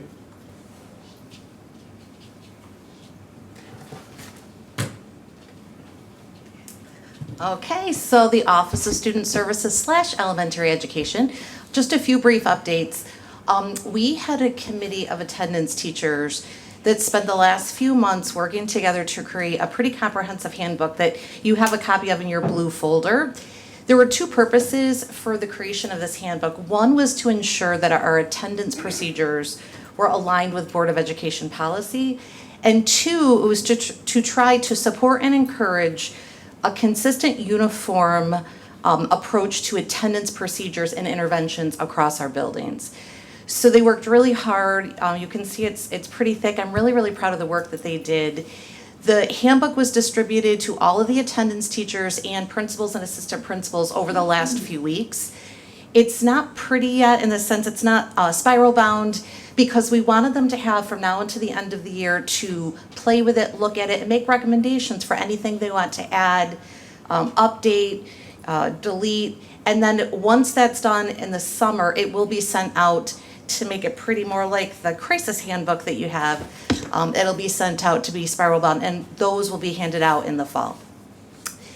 The other book that you were given today, and I just want to show everybody in the room, something else we're super proud of. So this was a huge, just like the attendance handbook, this was a really big labor of love. Many hands went into the creation of this handbook, and it took probably a good year for this finalized version to be produced. So essentially, it's all of our crisis response protocols and procedures that we have in the Utica City School District put into one handbook, so that it's there. If there's an emergency, you have one book that you're grabbing. There's 5 sections to the handbook. The first section is crisis response protocols. We trained all our buildings on this particular section last spring and had just an independent handbook created for that section. That handbook was incorporated into this larger handbook. Second section are suicide prevention protocols. Third section is our newest section, our student threat assessment protocols. We provided training in the fall with the help of Safe Schools. We did like a round 1, and then we're doing a round 2 actually this week to sort of expand on that training. Fourth section are hospital protocols, and fifth section is our parent release of information forms so that they're there for people. So that brings us to our student threat assessment training round 2. We did this training before Christmas where we basically explained what the student threat assessment procedures are. Round 2, what we're doing is giving some scenarios and practice completing threat assessments and corresponding safety plans that would follow a threat assessment. Just a few other small updates. So we are doing a bunch of training, it seems like this spring. For buildings, we identified through special education and student services that we needed some support, to provide some support in the completion of functional behavior assessments and then the creation of behavior intervention plans. So we've asked the Central Regional Partnership through OHM BOCES to come in and do some turnkey training for us. Each building will send representatives in the spring, and then they will go back and train their staff at their building. And then the restorative practices rollout is another initiative that we're really proud of. We've partnered with ICANN for this. Our goal is over the next 3 years that everyone in the district, teachers, support staff, and administration will be trained in restorative practices. We started the training in the fall. We did round 1 of training with our pilot teachers. They had a pretty intensive 2-day training in the fall. We're condensing that to 1 day going forward. It's just difficult to get that many people out of the buildings to get the training, and they've got the support of their pilot teachers to kind of fill in any gaps that maybe the condensed training would miss. So our next round 2 is April 10th, 29th, or 30th. Building principals can pick which staff they want to go to which days. We're going to offer additional summer sessions, which will be round 3 in the summer, and then hopefully by 2026 everyone will have received at least a basic introductory level of restorative practices and beyond. And then our principals and assistant principals are going to get a very condensed version of that training just so they have an overview of what their staff is receiving the afternoon of the Superintendent's Conference Day on May 21st. And that's it for student services. All right, thank you. Everybody's been waiting for. I was shocked to see that came out pretty good. I'm not a wizard like Mr. Ferraro with the technology, but it didn't come out too bad. Boys volleyball, our first team in over 30 years. It's very successful. The boys JV team went 13-1. The varsity team went 9-9. They qualified for sectionals. They lost a heartbreaker at home against RFA, but it was very successful. We had a lot of fans coming to watch, a lot of kids interested. I think it was a really good decision to add that sport, so I thank you for that. Boys varsity basketball, back-to-back TVL champs. They went 16-4, lost in the semifinals for AAA to Liverpool. So very successful season for boys basketball. Our bowler, Caitlin Trong. She will go to states this coming Saturday, represent Proctor in Section 3 in Syracuse, New York. Well, good luck to Caitlin this weekend. Gymnastics. They went to Buffalo this past weekend. 2 of our girls were alternates for states, which means they don't compete unless somebody gets hurt. Well, guess what? Somebody got hurt. Simone Coleman, our 8th grader, got to represent Proctor High School in Section 3 on the vault and scored a 9.1. So she did excellent in her debut, and the section came in second. Track and field. So with track and field, we had 4 athletes qualify. They went to Staten Island this past weekend. Not in any order, but Owen Sweet came in 5th place in the 600 meter relay. Did very well. Chris Mateo came in 16th in the high jump. Raya Patterson, our 8th grade superstar, came in 5th place in the long jump. That's incredible for an 8th grader. And then our inspiration, Nyaja Linen, our wheelchair athlete, New York State champion in the shot put and 55 meter dash. I mean, just awesome. What an inspiration.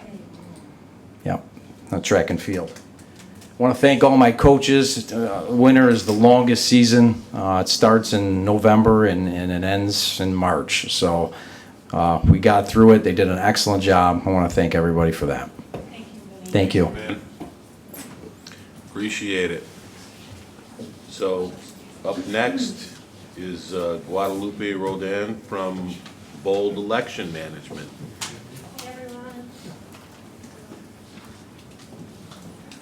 I have a USB I'd like to connect. Is that okay? Sure. I don't want to mess with anyone's slide. Hi. Thank you. I'll be brief. I think someone had said it before that they could do a whole presentation on all their stuff, and so could I, but I'll be brief. I'm Lupe from Bold Systems. We're an election management company, and we currently work very closely with Stephanie and Kathy, helping you guys out with your elections.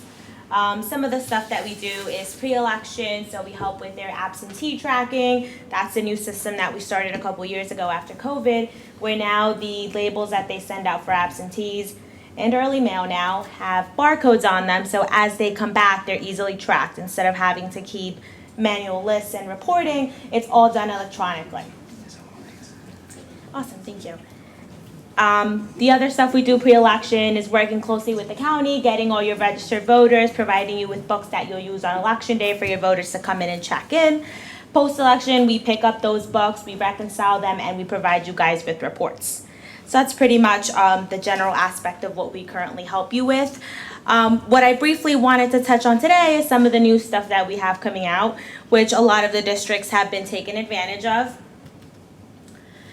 And I'll have a quick little slide here is we have our e-books. So if anyone's voted at any of the county elections recently, you've noticed that you vote in an iPad. We use Surface tablets, we don't use iPads, but very, very similar. And the way it works is instead of having your poll workers flip through pages on a book, sometimes there's a lot of names on a book, a lot of time goes into that, finding that voter, then they're also writing their name on a manual poll list, their name and address. With the ebooks, it automatically creates a poll list for you that you can run on the website. Kathy and Stephanie would have access to that you can run reports on the website, so you can get an automatic poll list, you can see who's voted so far, you can see how many voters have come in at the different polling locations. So it's a lot of great reports that the ebooks provide. We provide the tech support for those ebooks. We actually provide the ebooks for you, so you don't have to go out and purchase anything. You don't have to maintain it. We do all that stuff for you. Tech support, I think I just said that, but we have techs in the area that stop by and make sure everything's going good on election day. After the election, we pick those up. You have reports that you can generate on the website, and we pick up those ebooks for you and send you an electronic archive of your election. We know there's a record retention policy where you have to keep your poll books for 4 or 5 years, so we send you something electronically so you can fulfill that policy. Training? Yes, training is included. If your poll workers are from the county, it's very, very similar to what the county uses. So once they see it, they're like, oh, that's it. You know, I do this all the time. So we found that it's very easy to train. But yes, training is definitely included. Okay. Does anyone have any questions? Perfect. Thank you for your time, everyone. Thank you. Appreciate it.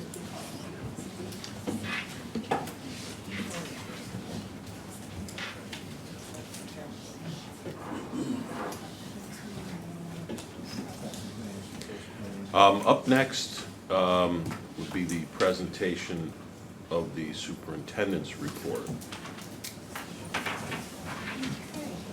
Just have one change. We are pulling the first item,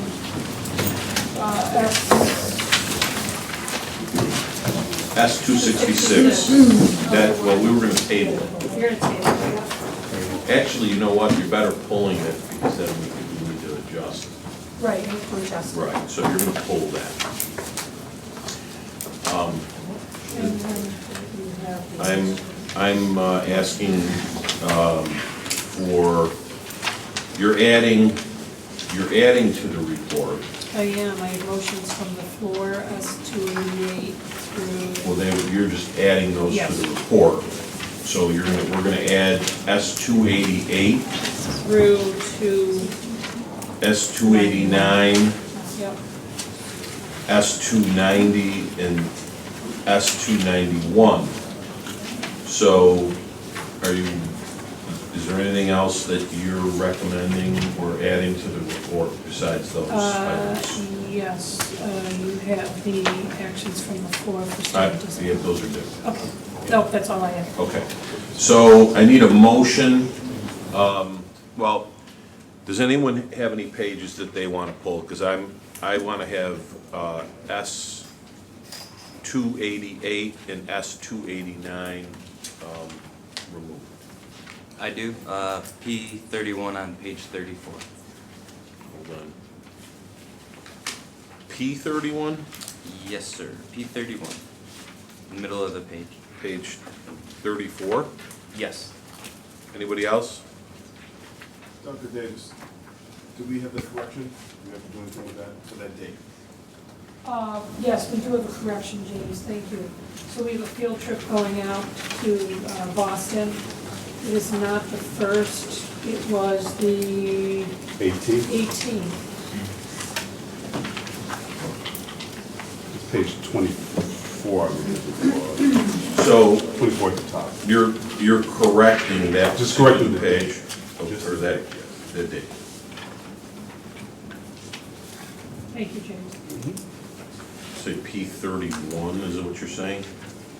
Okay, so as with the pages pulled, the correction on the date, I need a motion to adopt the superintendent's report. Move it. Second. Any discussion? Hearing none, all in favor? Aye. Opposed? It's adopted. I need a motion to,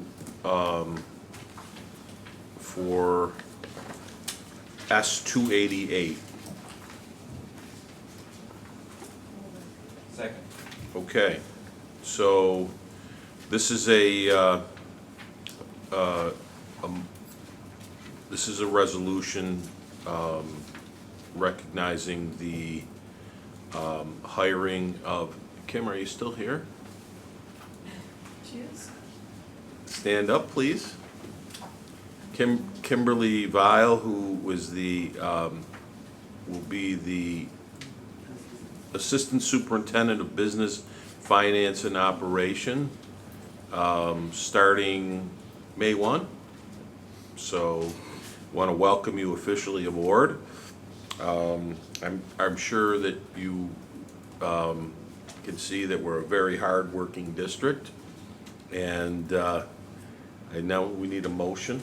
We did a motion, right? So, anybody else want to make any comments or any discussion? No, just look forward to having you on the team, and just so everyone knows, this is part of our reorganization plan to increase oversight of all district operations, so we're very excited. Thank you, I'm honored. Congratulations. Thank you, congratulations. We need a vote, though. All in favor? Aye. Opposed? It carries. Okay, I need a motion on S-289.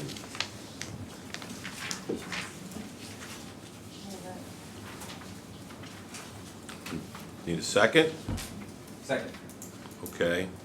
And that's the resolution to approve the settlement agreement between the Utica City School District and National Building Restoration Corporation. Is there any discussion? Okay. All in favor? Aye. Opposed? I abstain. Thank you. Okay, I don't mean to interrupt you, but we don't need financial assistance. it's on there. So, yeah, it's in the consent. Page 31, I'm sorry, P31 on page 34. Need a motion? Second. Okay, any discussion on that issue? No. Okay, all in favor? Aye. Abstain. Okay. Are you voting in favor? Okay, sorry, I didn't hear it. Okay, the motion passes. I believe that is all of the superintendent report related. Now, we will address the issue of student appeals. So regarding student one, there was an appeal of the decision of the superintendent of schools regarding student discipline. Whereas we've considered the arguments made in support of the appeal and fully reviewed the record of the matter in light of the arguments. Now therefore, it is hereby resolved that the disciplinary action imposed by the superintendent of school is modified as follows. The board finds competent and substantial evidence the student engaged in the charged misconduct, but modifies the penalty as follows. Extension of the suspension to March 20, 2024, based upon the nature of the misconduct and the anecdotal evidence in the record. All those in favor? Aye. Aye. Anyone abstaining? Abstain. Okay. We have the appeal from the decision of the superintendent of schools regarding student discipline as it relates to student 2, whereas the Board of Education duly considered the arguments made in support of the appeal and fully reviewed the record of the matter in light of said arguments.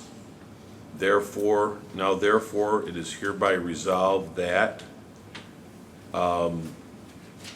the disciplinary action imposed by the superintendent of schools, I want to just go back 1 second. I didn't get a motion to adopt that resolution, did I? No. Okay, so I need to do that on student number 1. I need that motion. Okay, move it. Second. I need a second.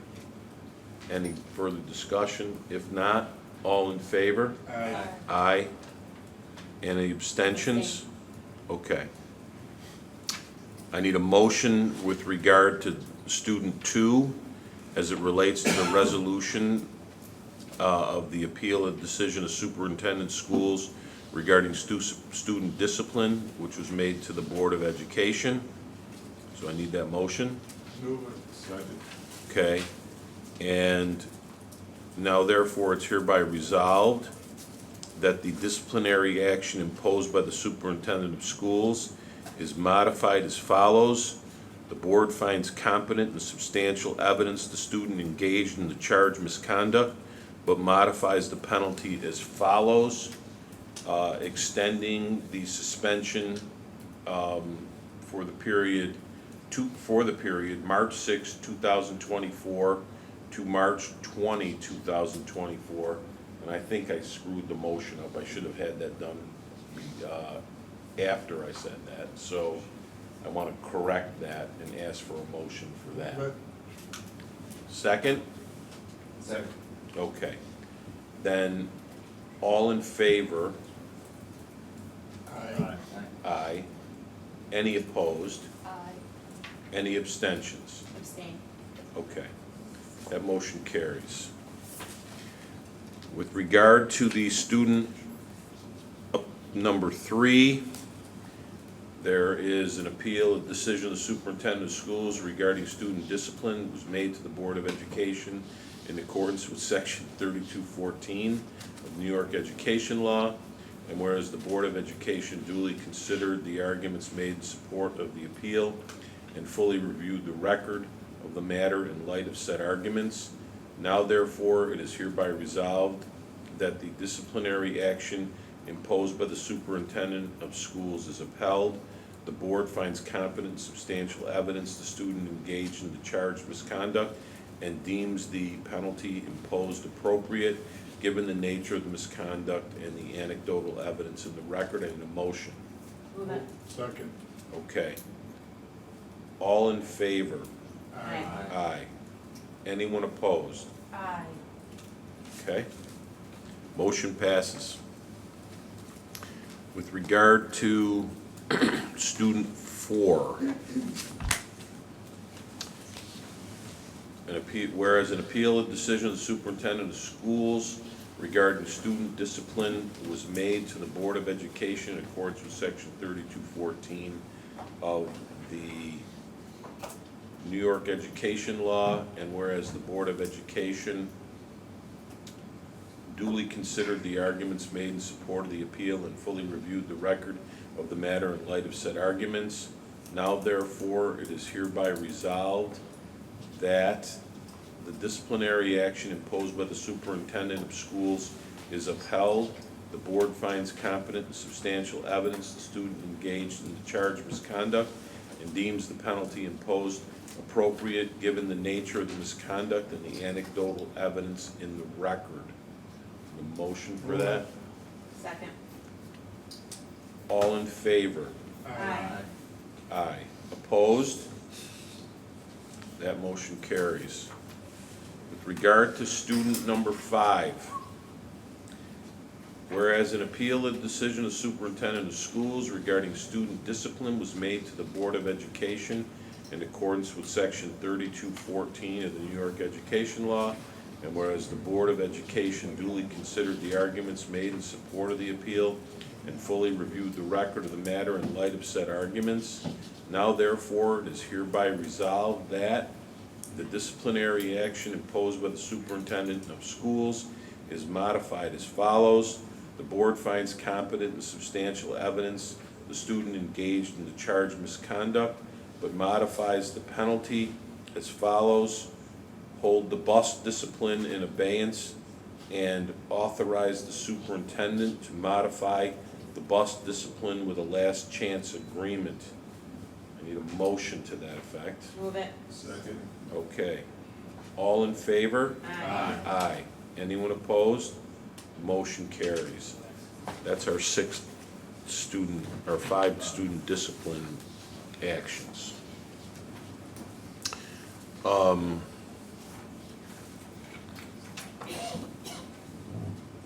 We don't, all right, we did that, we did that, we did that. Okay. So the next thing would be approval of the minutes of the February 13 regular meeting and the February 13 special meeting. Move it. We're not doing those tonight. Second. Okay. Any corrections, deletions, additions? Hearing none, all in favor? Aye. Aye. And they're approved. Okay, just for an explanation, when we did the report, we did the agenda, we had added some additional announcements, reports, and reports to the special committees due to the length of the meeting and the fact that we have those generally at our regular meeting, which will be March 26th.